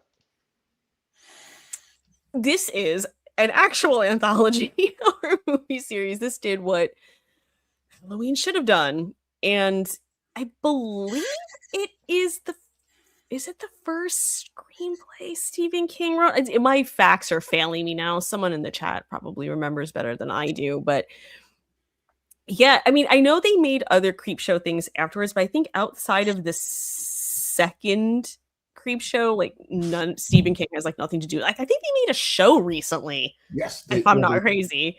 They made a show which was a little fun. I didn't watch the second season though. I got to watch it all for your when you had a when which who's it? Was it on Shudder? Yeah, when Shutter wasn't a gajillion dollars. Don't get me started on Shutter. I always did their halfway to Halloween sale every year, and then the company got bought out or something, and they stopped doing the sale. And I was like, all right, well, that was fun while it lasted. Didn't they have a Joe Bob show for a while? Yeah, they would play Joe Bob Briggs at the drive-in. I liked him. That would be one of the things I would put on that service. He recently had a revival, I think. I thought it was the revival on Yeah. Shudder. Hmm. Okay. Has he had a more recent one? I Yeah. don't know. So. I just heard that there was one. I didn't realize be it was fair, that one. I haven't had Shutter since they stopped doing that sale, so I don't entirely know. I think they're bringing back Tales from the Crypt on something, by the way. I don't know if you guys heard that. Or they're putting it, not bringing it back as in remaking it, like putting it back up somewhere so you could watch it because it hasn't been anywhere for a while. Anyway, just thought of that. And then finally, Trish. Okay, literally the only reasons I put this on here is because, well, A, Kevin would appreciate it because obviously. And B, I have 3 reasons. B is that it's actually like written and directed by women, which I think people don't realize about this movie, is that this was very much brought to life by women because, you know, horror movies, especially slashers, oh, it's misogynistic, blah, blah, blah, blah. So I find it very funny that this was a brainchild of a couple of women. And third is this is one of the, I believe, trifecta of movies where the final girl is named Trish. And I had to represent that, especially in this year of my birth. So that's really the only reasons I put, because this is not exactly like it's a good movie. No. The lady on the left there, that's not Tootie, right? Because it looks like Tootie. It does look like Tootie, but no, I don't believe it is. I didn't think so. No. Isn't Kim Fields like 13 at this point? Did you know that they had her wear roller skates in Facts of Life so she would look taller because she was younger than the other girls? She's much younger and smaller. Yeah. Anyway, I had no thanks idea. for that. Thanks for that. I got to bust that fact out, Martin. All right. We're moving on to Martin's movies. Martin, I know why you picked your first one. Well, What? I know why this is in here. What is this? There's actually 2 reasons why this is in here. They're both insane. This seems like it would be a Kevin pick, so it being Martin's not crazy to me. the director of this movie, oh my word, his Werner Herzog. yeah, Werner Herzog. Thank you very much. Is a crazy person. Yes, he is. Gifted, but crazy. But he is not the most crazy one on this movie. So Jason Robards had been contracted to star in this movie, and he had to drop out because he got sick. And so Werner Herzog brings in a guy he had filmed 3 previous movies with and fought with like crazy every step of the way to take over. Klaus Kinski. Klaus Kinski. And Who is famously the most crazy man. yes. So he and Klaus Kinski fight the entire time they're making this movie, to the point that, okay, so this movie is about a guy named Fitzcarrald, and he has decided he's going to corner the market on South American rubber trees, and to do that, he needs to have dragged across land this giant ship so he can get it into a lake and use it to ship rubber sap from the trees. And so this movie is about that journey of trying to pull this ship across land. And so obviously the best way to make that happen is to hire a bunch of natives to actually pull a ship across land. They really did this. They Yes. actually did this. And Werner Herzog is like, the documentary made about what's going on here is its own art, and his insane musings about the jungle and how the bird calls are screams of agony is That's Werner Herzog. Yep. magical. But that's not the most insane thing about this movie. Well, oh, so like, are you talking about the Yes. hit? Well, yes. So Herzog and Kinski fought so much that the chief of the native tribe they had hired to do the dragging across the land at the end of the movie came to him and asked if Herzog wanted him to kill Kinski. And ultimately, Herzog said no. Well, But wait a only minute. ultimately. Is this not the one where he actually threatened him himself? Because there was a point at which he held him at gunpoint. I thought that was Wrath of God. Oh, it might be. Okay, so yes, Herzog and Kinski have got a history. And most of it involves them trying to kill each other. In reality, I think you're right. It was a Gwir, the Wrath of God. There is a point at which they were on that movie had a disagreement with each other, And that was a and previous movie. yeah, and yet they worked together again. Kinski refused to shoot a scene for some reason or other. I don't even remember why it was. And Herzog decided to resolve this situation by loading his gun, holding it to his head, and saying that he is going to act out the scene exactly as described, which he did, to his credit. I guess he wasn't so willing to stand on artistic principle. Have you ever seen the clip of Herzog driving around, I think, Manhattan, talking about how he refuses to speak French? I haven't seen that one, but it's like you guys, if you haven't seen any of Herzog's stuff or know who Herzog is, he is the client in The Mandalorian, and there was a point at which they didn't think they were going to be using the puppet for most of the scenes. That it was going to be a stand-in, and they would use him for some small technical stuff, and then they would replace him for CGI for the big stuff. And to do this, they rehearse with the puppet on scene, and then they take it out and they shoot an empty plate as though he were there, where they will fill in the CGI thing afterwards.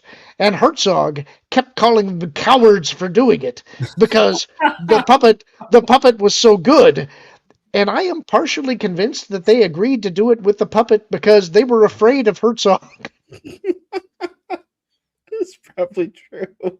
Honestly, he is a scary, scary man, but also a wonderful actor. He brings something to everything that he appears in. Something unbalanced. He is a He's in the fascinating first man. Jack Reacher movie. Yes, he is. He plays Null, right? Yeah. Yeah. Just what a guy. You're next, Martin. The Secret of Nim scared the daylights out of me as a kid. But I have to respect Don Bluth for going independent and staying independent as long as he did. Mhm. This movie, it does a lot of pushing animation forward in a way that Disney wasn't doing at the time, like the glowing eyes of the owl character or the translucent webbing and things like that. It's an amazing technical feat, especially for a company that was independent at the time. Did any of you guys check this out when you were younger? I Oh, loved yeah, it. Yeah, I did a book report of this in the 3rd grade, and I think I had this movie on VHS. It was a staple in elementary school. We watched this I don't know how many times, and yes, it was a scary movie, but the good kind of scary for kids at that age, you know. Right. It respected children as an audience. Yeah. Not Slumber Party Massacre for the kids. This is another scary movie for them. That was later. Oh, well, there we go. Had We to show brought up, this right? up, obviously. Well, I loved Tron as a kid, and I think everybody did. It's very impressive graphics at the time. It is, when you go back and look at it, paced poorly. It could probably have used another editing pass for somebody who knew how to edit for action. Sorry, had to mute for a second. But I love the story. I liked Tron as a character. I thought Bruce Boxleitner probably should have had a better career in A-list movies than he did. Well, he was pretty well known for The Scarecrow and Mrs. King, and then got Yeah. Babylon 5. Mm-hmm. And I think a lot of people really respect him for that role. Yeah, he's definitely big in genre. Then no question about that. I think Star Trek II: The Wrath of Khan is, so in some ways it breaks the mold of Star Trek and reforms it into something else. But it's also a movie, so it can't just be another TV show or TV episode. That being said, it has probably Shatner's finest performance, with the possible exception of Star Trek VI. And it makes Starfleet make more sense than a lot of other Star Trek stuff does. There's a chain of command, there are real stakes. Kirk's decisions in the past come back to haunt him. And it wasn't until a couple of years ago that I realized that this movie starts an arc that doesn't finish for a few other movies.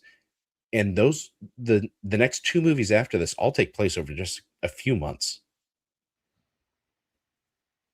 But this movie is spectacular. Ricardo Montalban is great in it. And it was his chest.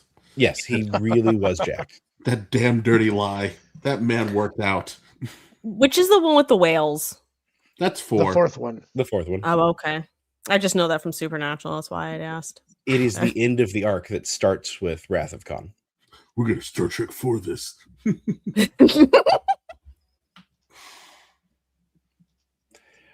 Rocky 3 is great. We discovered because of Rocky 3 that Nolan gets confused between Paulie and Clubber Lang.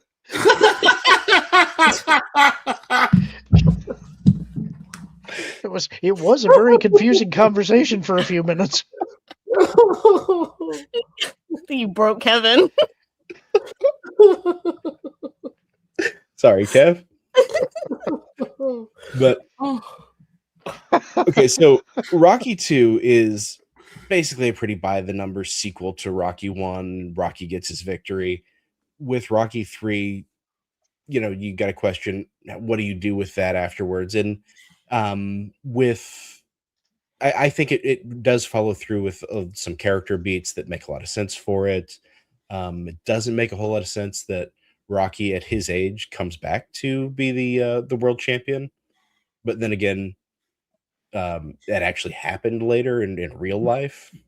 But that's George Foreman, and punching power just gets better. But yeah, Rocky having to be broken down and remolded by Apollo Creed is great. And we get Eye of the Tiger out of it. So I don't know how many workout playlists exist with Eye of the Tiger on it, but it's got to be almost all of them. There is no tomorrow speech. Yeah.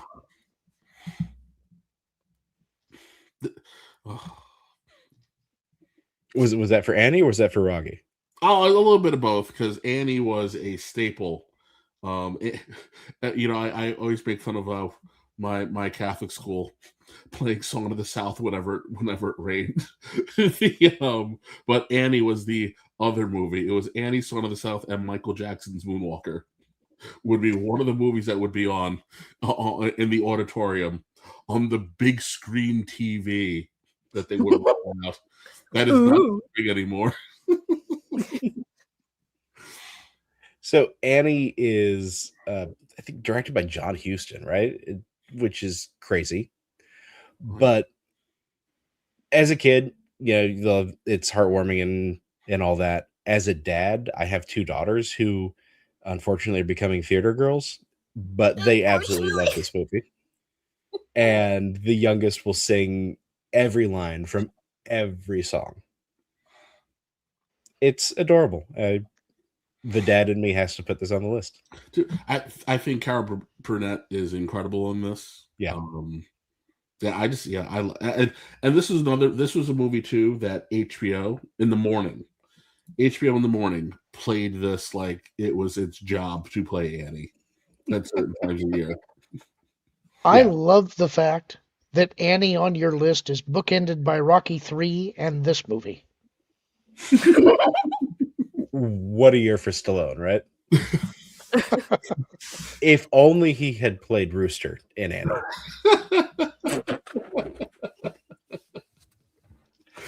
And now I have to make use AI to make that happen. Coulda, But, woulda, shoulda. Yeah, First Blood. Have any of you read the book? No. No, There's I haven't read there's the a book. book. I didn't know there was a book. Yeah, written in 1972. Oh, This wow. literature professor was looking at the experiences that some of his students who had come back from Vietnam were having, and he decided he was going to write about the experiences of a Vietnam vet and in an America that didn't really accept them.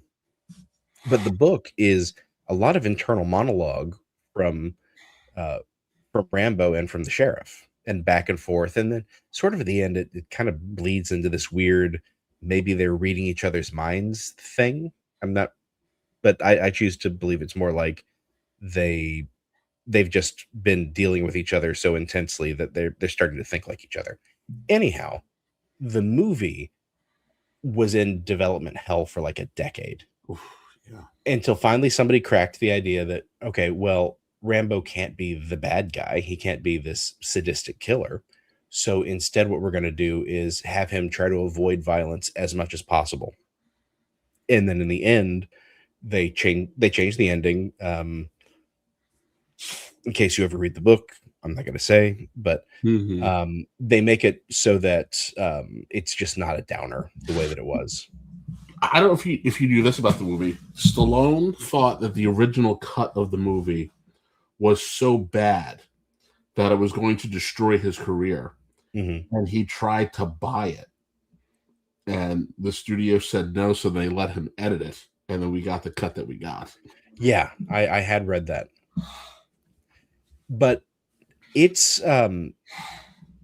it is sort of the beginning of the 1980s super soldier movie, but it's got so much more going on with it. It's about the mistreatment of vets. Go ahead, Lorn. This movie was grounded, where the others became, what would you call it? In wrestling, Macho Commando fantasy, let's call it. yes. In wrestling, we call it "get your heat back." Yeah. Yep. America's getting its heat back. Also, if you watch this movie closely, particularly the scenes in the sheriff's office, you will see that this is only slightly less a Christmas movie than Die Hard. Please don't open up this debate again. We barely survived the first time. What the heck is this, Martin? Oh, Kevin knows. Yes, Kevin knows. Yeah. See. So it was going to be so. This is the G.I. Joe movie that was never made. Really? Yes. In a disco suit. That disco suit changes color. Does it now? It does. Was it made of velour? So the costuming, there's no costumer on this movie. The clothes are designed by not Hasbro. Was it Kenner? It was one of the other toy company, Mattel, maybe. They were going to build an entire line of toys around this. So Hal Needham, who is famous for his car movies, like Smokey and the Bandit, makes this G.I. Joe movie with Megaforce, an international group of heroes who have all these awesome vehicles and are tasked with dealing with threats that nations need dealt with, but they don't want to have their fingerprints on. And so all these cars with the ones you see there with the crazy paint jobs at night, they're all black because the paint is light sensitive, and the clothes are the same. The clothes go all black at night, and they're tan in the day. Barry Bostwick refused to shave his beard or let his hair be its natural color because he was doing Pirates of Penzance at the time. And so we get pirate commander of a military force. I choose to believe when you said that they didn't have a costume designer for this, that everybody just showed up in their own clothes. This is what they just normally wore. All right, that's it for Martin's picks. I'm going to go through mine relatively quickly, just because we are a little short on time, and honestly, this wasn't a great year for me, and so some of these I'm calling out because they were big, important movies of their time, but I'm not necessarily as familiar with them as I should be. Um, First one that does not apply to, that's Conan the Barbarian, which I love to this day.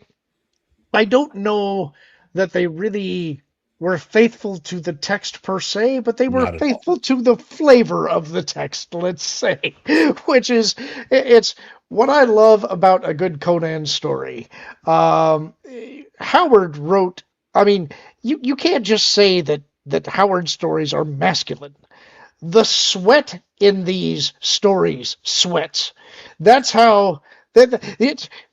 If you have not grown pecs just by reading one of these stories, then your reading comprehension must be faulty.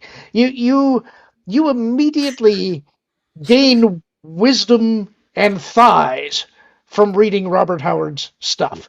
So and they did capture that attitude in the movie. It's really quite something. My And yet next one, also shockingly gentle poetry in within the Conan stories. sometimes, but I tend to think there's a little more of cleaving of heads and There is severing that. of tendons than there is gentle poetry. I don't. It's sure. Um, The Dark Crystal is my next one. I have not watched this movie in years, and I really should. I loved this movie as a kid. Jim Henson was a genius, and this was one of those projects for him that was really, really important and special. I do remember being creeped out by the Skeksis, but I remember loving the ending. Uh, I don't think there's any way this movie could not have been on the list. The next one for me is kind of controversial for me. I've got a mixed relationship with Blade Runner. I appreciate it for what it is. I certainly can respect the cinematography and the vibe and the feel and how so much cyberpunk has copied and aped the style. The first time I watched the movie, I didn't like it. The second time I watched the movie, I liked it a lot. But there's always been something about it that leaves me cold, and I think that's sort of the vibe you're supposed to get from the movie. But I've never been greatly affectionate for it, and I can't put my finger on exactly why. That said, it's an important movie and one that I think should be recognized, but it's not one that I feel that I have to go back and rewatch. So there's But that. Rutger Hauer's Tears in the Rain speech is really good. It's Yes. really good. And he that was not what was written on the page. He rewrote it and said the lines verbatim. So there's that too. And now Uh, because of it, and now because we have a shared universe with Blade Runner, Soldier, Predator, and Alien. yep. My next one up is The Verdict. Um, this is one that my memory is a little bit fuzzy on, but I reference it because this is one that my dad really likes, and we're both giant Paul Newman fans. Both of us love Paul Newman movies, and this is one that I think was important to Newman as well. You never go wrong when watching one of his movies, ever. And so, if you are a Paul Newman fan and you haven't seen this one, I would certainly recommend that you do. Are you a fan of his salad dressing? I am a fan of his salad dressing as well. Yes, The I don't like bold the fake question. Oreos. I liked actually. I like his limeade the best though. That's what I really like. Um, this next one up is actually a BS pick from me. Um, I actually hate this movie, but I Good thing can't I deny. lie, Lord. We I already can't. did Drop Dead Fred in the 90s, Lauren. What could it I, possibly be? I can't deny that it made an impression on me, though, and there are times when I think about it and I laugh, just because it is a really bad movie. It's one of those that I don't think quite rises to the level of so bad it's good. It's not. But there are a couple of things in it that make me laugh because they're so So bonkers, excited. ridiculous, and stupid that I include it. This one is worse than The Fifth Element. It is The Sword Oh, and the yeah. Sorcerer. Woof. This is such a bad movie. It is.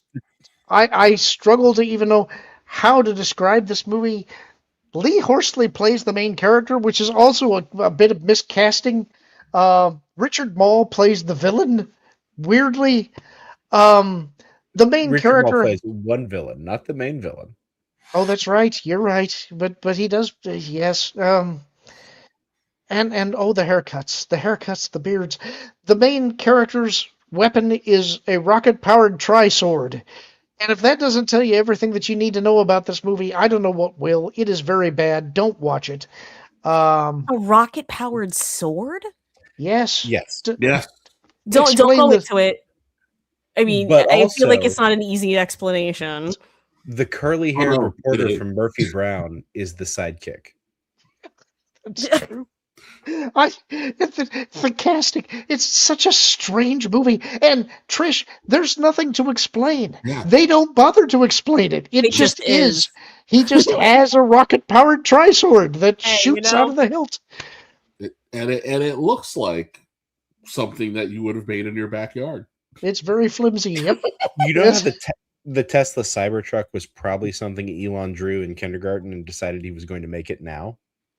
The tri-sword must be like that for the armorer of this movie. You know, this movie actually does start making a lot more sense if you think about it as like scribbling in a kid's notebook.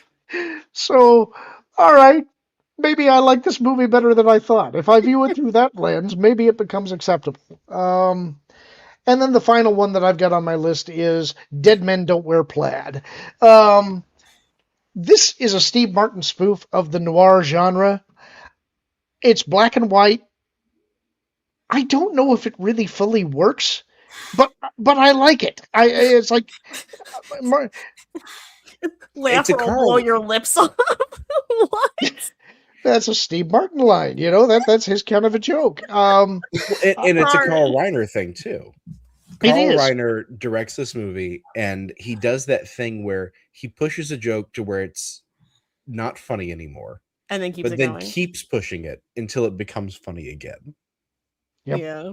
And so I've got kind of a soft spot for it. I don't know that it's as good as some of Martin's other material, but if you haven't seen it, and especially if you do like noir movies, it's definitely worth watching. Not to sound like that person tonight, but I'm pretty sure there's a Supernatural episode named Dead Men Don't Wear Plaid. Just fun factoid for you. It has zombies in it. Anyway, sorry. That's where it comes from. If you didn't know, I So- did. I mean, I knew it was probably a reference to something, but I didn't know it was this. So next up, we got Kevin. Your first is The Beastmaster. The Beastmaster. So this movie is awesome. If you ever want to see Rip Torn totally phone it in with an awful looking nose, I mean, this movie is just, it's awesome. It's The dad from Good Times and Leather. Yeah. When you watch this as an adult, you question some of the outfit choices, but you got John Amos running around like looking just like Panthro from Thundercats, but not purple. You learn what it is to want to own ferrets, but then find out later in life that you do not want to own ferrets. But ferrets, they make you love ferrets, and to the point that there's a guy in my town who we call Ferret Man because he walks about town with his two ferrets on his shoulder, and I always think of Beastman, rather Beastmaster. This movie is awesome. You do not want ferrets. I had a girlfriend who had two. They are nasty creatures. You do not want ferrets. I had a girlfriend that had two. Sounds like the beginning of an Arlo Guthrie song.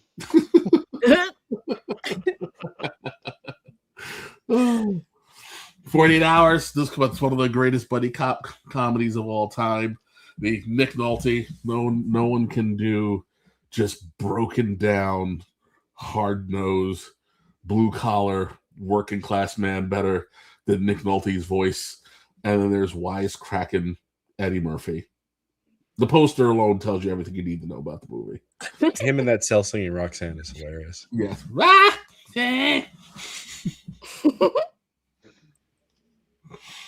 The Last Unicorn.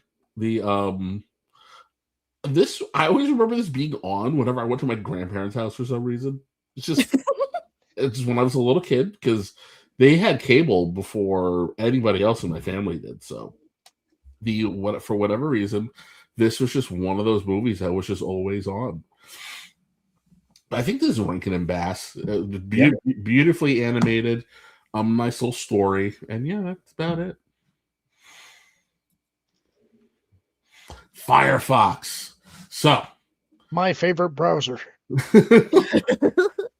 so picture this: the Soviets have developed a aircraft that can think and fire on its own, and it's going to change the landscape of the entire planet, unless ace pilot Clint Eastwood, who I can't remember his name, but it is as oh my gosh.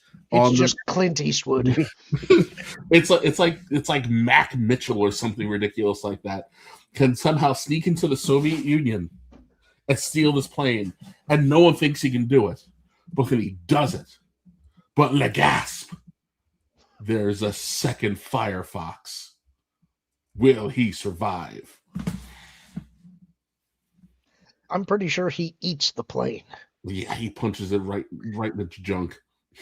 But it's not just that, because they choose him not just because he's such an expert pilot, but also because his mother was Russian and he's bilingual. And so they emphasize that he has to think in Russian because the computers on the ship will respond to his thought patterns, but only if they're in Russian. And which I guess makes some sense, but you would think anyhow. Once you get past 80s logic, it falls apart. But for an 80s movie, you're good. Yeah.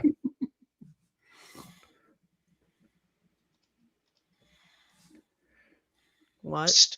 Kevin. So this is one of the worst movies. I was hoping it was, because I had no idea what this was.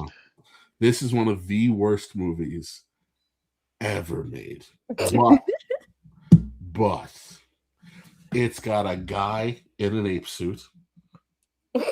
It's got tiger bats. It's got zombies. And it's got two Playboy playmate centerfolds who happen to be twin sisters as the main characters. Sold. And it is just bungling plot contrivance after plot contrivance until you get to something that might be the end of the movie. But it's so bad that I honestly can't tell you how it ends. And just like with our previous awful movie, every time I see it, I go, "Oh, I don't know if I've seen this." And then I start it and go, "Dear God, why am I watching this?" I'm intensely curious now. Is it possible that the movie is just still going on and they never ended it?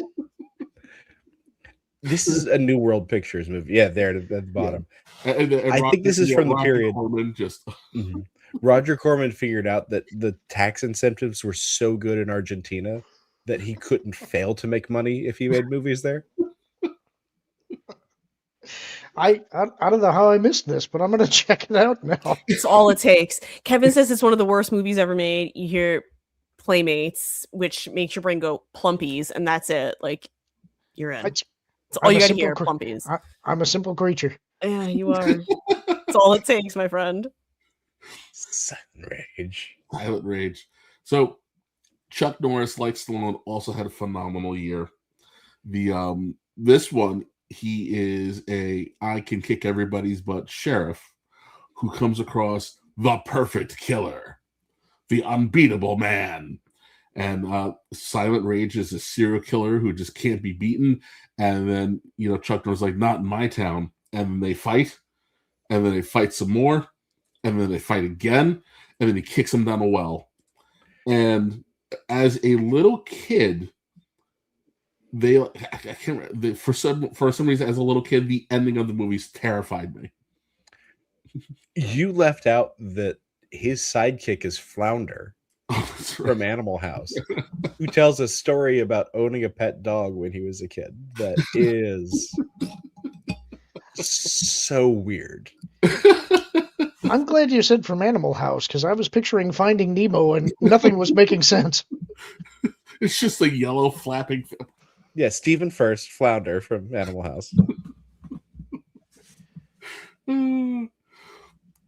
Chuck Norris is back in Forced Vengeance, but I think this movie also has another title, like something Hong Kong. So Irving Cedence.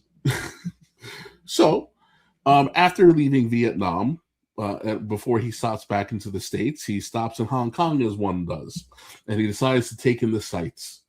And then he decides that he wants to get a job doing what he does best, beating people up. And as a result, he gets great job perks like women and beating people up. And then someone decides that they're going to infringe upon his ability to have his boss pay him to beat people up. So then he proceeds to beat everyone up. Including the film crew. I wouldn't be shocked. But Chuck Norris beats the crap out of everybody in this movie.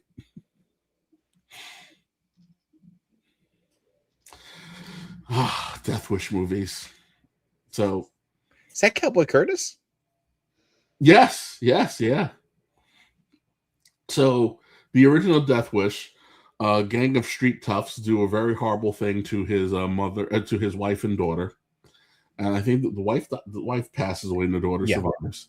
And then he goes on a vigilante spree, and the people of New York love him.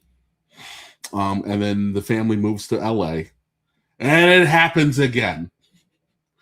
And so he goes on another big killing spree. They killed his wife twice? No, they killed the wife, but then they came back for the daughter, and then the daughter dies this time. And then we get 3 more movies where this plot kind of replays itself, except for the one. There's one that he goes to he goes into the hood. I think it might be the third one actually. Death Wish: The Crackdown. Someone kills his elderly friend, and he decides to kill all the drug dealers. That one's the best one. I think that's the 5th one when Canon Films was just just cranking them out. And eventually, he fights mobsters who are trying to infringe on his girlfriend's fashion career. It's essentially if Charles Bronson shows up, and if you are female and related to him, know that you are about to be befelled with a great tragedy, but then know that he will avenge you by shooting every dirtbag in the vicinity. And it is incredible. Charles Bronson shoots people with guns that are bigger than Charles Bronson. Class of '84. This is essentially this is going to school in modern day Chicago. The students are terrible. The teachers are armed. They hurt one of the teachers' paramours, and he makes him pay. So it's Death Wish with high schoolers? Yes. or The Substitute. Yes, or The Substitute. And all the high schoolers look like they're 46.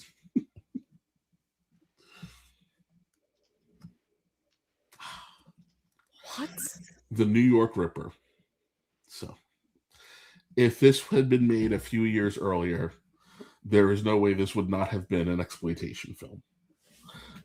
So essentially, there is just a mass murderer tormenting New York. So I was torn with this one only because I could not remember the name of the movie that I wanted to put in. It starred Michael Ironside in a hospital, and I was like, I could not remember the name of it, but they like both fall in the same vein. But it's pretty much, pretty much is what it is. I think this movie opens up with like it's weird. It's like there's like some kind of there's some kind of weird feminist thing that happens, and it sparks the killings. So of course the movie was branded as misogynistic, but then the killer gets got in the end. But it's a well, no, it's not branded an exploitation movie, but it would have been. And this is I think it's one of those the director it's an Italian director, so you get all those incredible Italian movie exploitation shots with like the super dramatic knife slashing, and then the fingernail polish blood spilling everywhere, and the really long shots and the dialogue that just goes nowhere. It's incredible. It's incredible. I love this movie. I looked it up. Was the Ironstein movie you were talking about Visiting Hours? Yes. Thank you. Welcome. That now Visiting Hours is amazing. I if you gotta see Visiting Hours, that's Michael Ironside is bleeping terrifying. Well, yeah, just regularly. It's regular, yes, just existing.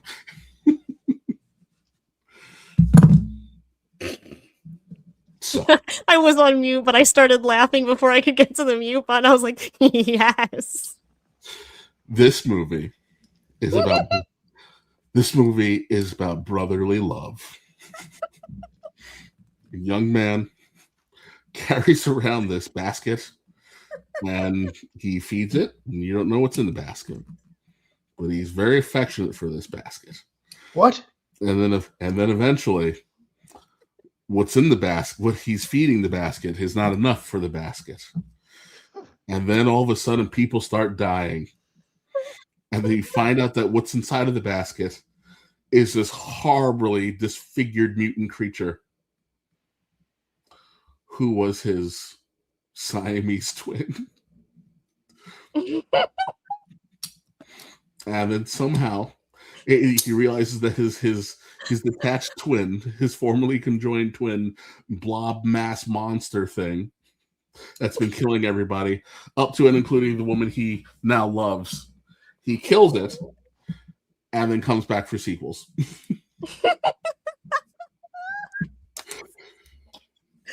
And I did include the trailer to this movie because I think that my description of this movie does not do it justice, and that everybody should watch this movie at least once, and the trailer will make my case. Your basket case. Oh, thank you for this, Kevin. Where did it go? There it is. I can't stop laughing. Freaking basket case. I can't believe I'm doing this.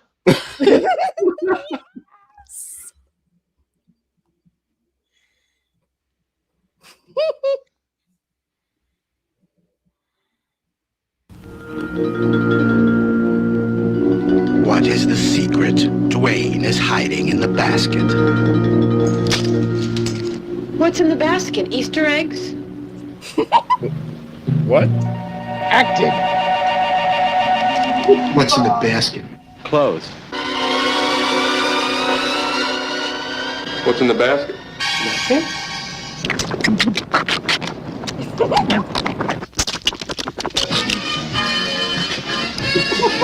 What's in the basket?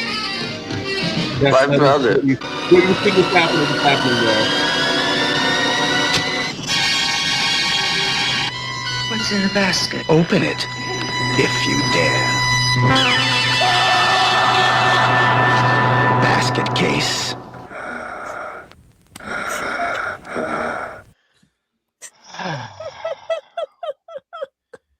Well,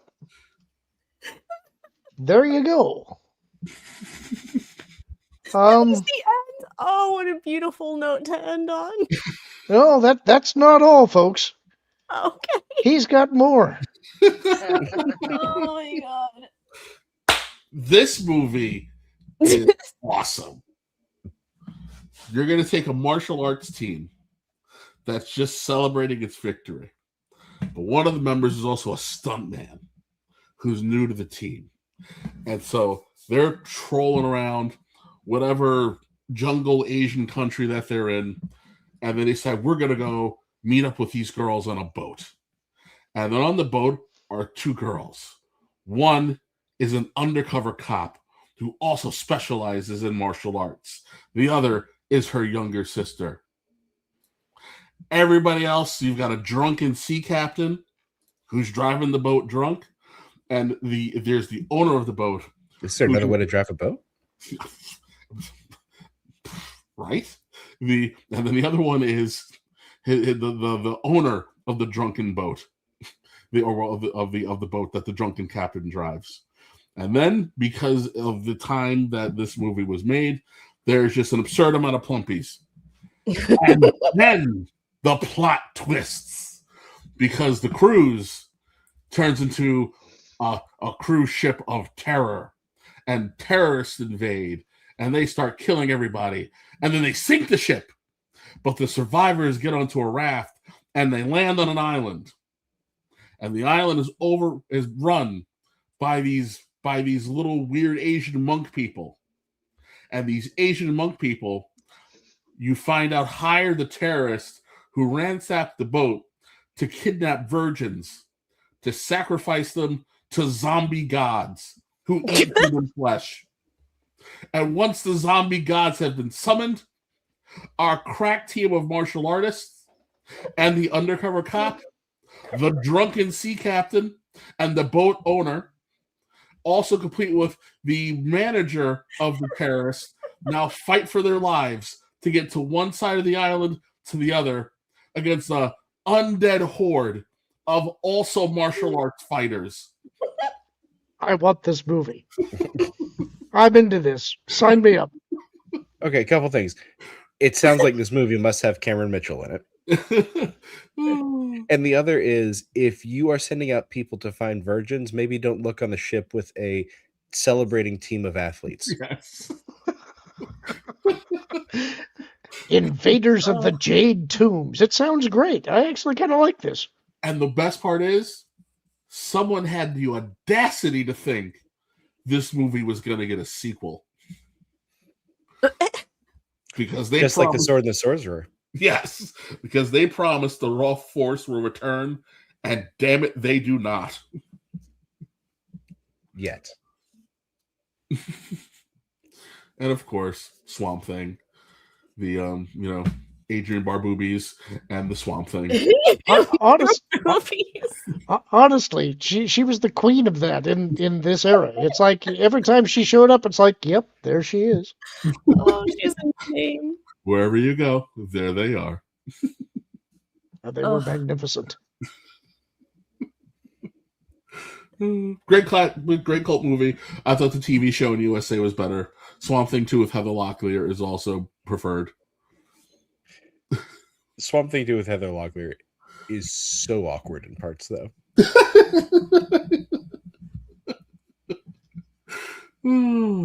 Oh, I forgot I put this on here because this movie is awesome. So, it's got a fantastic cast. Right? So this is, I count this movie as the end of the blaxploitation era, especially because of who's not in Action Jackson. No, because Action Jackson's more like a action movie that just happened to have Carl Weathers in it. It's in the title.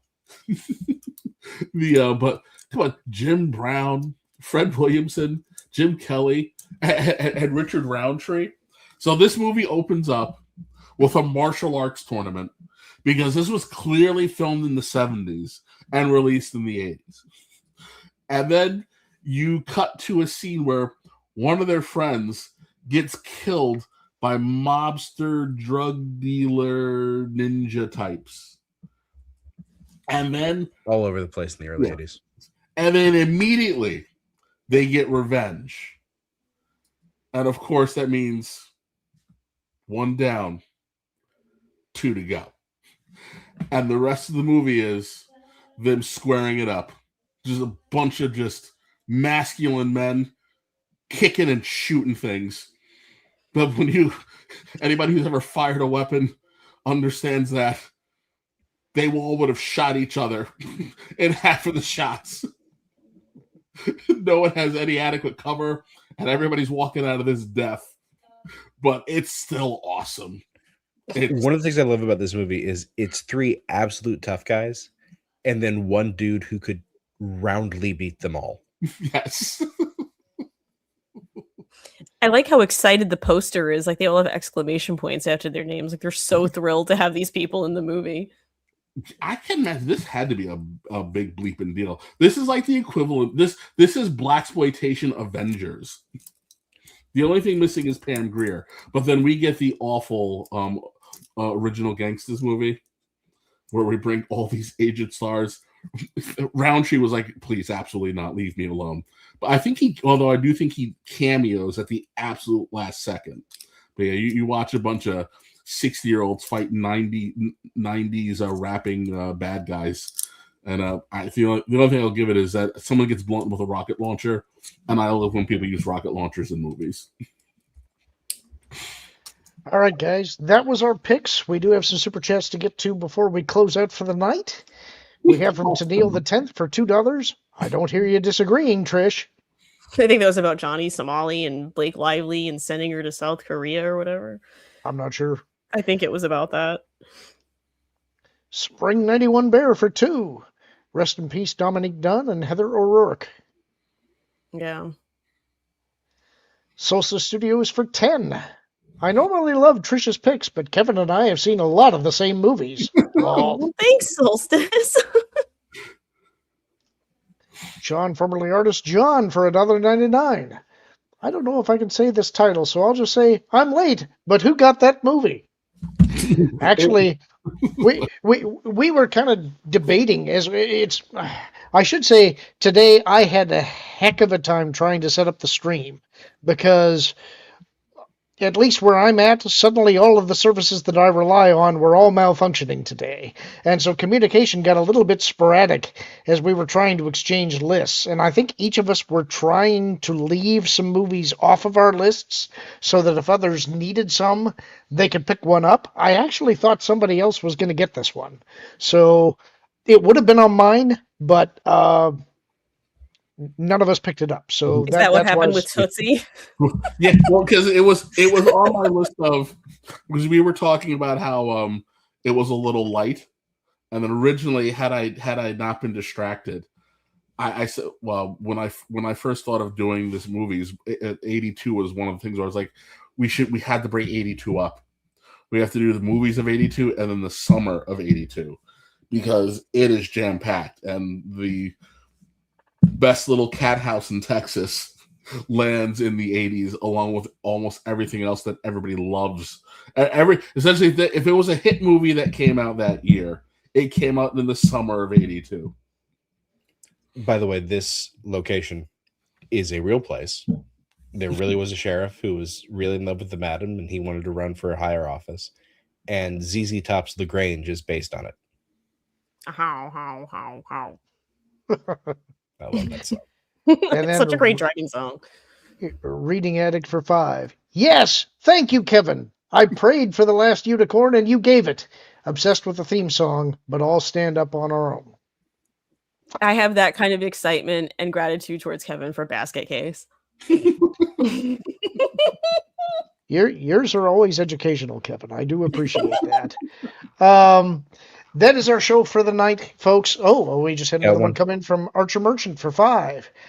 Think if James Cameron stays pro Warner Brothers merger, Hollywood might look at him next? Or his comments reminding Titanic built the building? I don't know. Cameron's kind of an odd duck. He's an interesting guy. Difficult to work with, but kind of a visionary genius. But sometimes also so nearsighted, I think he can't help himself. So, I guess the question I would have is, how many great movies do you think that James Cameron's still got in him? And you would have to make your decision based on that, I think. It's a good question. I think once he gets away from the dumb blue Smurfs, Dances with Aliens. Yeah. I think, and if he can get out of his own just bizarre soy ways, I think that he can deliver at least 2 great action movies and one more I Changed the Game on special effects movie. I don't know, man. He's getting up there. I was just gonna say he is getting kind of old. I think he can do it. I honestly, I think if he can keep modern day politics out of it, I think he can give us another Terminator that allows the franchise to survive. Although I do stand by my Terminator Genesis was a very good attempt at trying to make it all make sense. I just think it was very poorly cast. The Jai Courtney and the Khaleesi just were not who you should have cast in those roles. Poor Matt Smith, but yeah, and I do think that he's got just one more. He's got one more special effects trick up his sleeve. Doesn't necessarily have to be Titanic or like The Abyss or Avatar, but I do think he has one more crazy. Someone doesn't think this can be done. Stunt under his sleeve, just like he took that helicopter underneath that underpass in Terminator 2. I think he's got one more. I think he's got one more in him. Hope you're right. I guess time will tell. We're going to close it out for the night. Guys, do you have anything you need to pitch before we get out of here for the weekend? No, I'm good. Other than you can visit Trish, me, Nolan, and Angry Table over on That Park Place, the channel. We do the Lost Guys. Yep. I'll back up that. Kevin? I got nothing. I'm here. I want to make videos again. I'm so freaking busy. I need an intern. Well, we'll all support you when you get back to it. Folks, that's it for us tonight. Hope you all have a great weekend. Join us again when we get back together on Tuesday. Subject to be determined. I'll have to get together with Kevin on that to figure out what our show is going to be. But until then, be safe, have fun. We'll all talk to you guys real soon.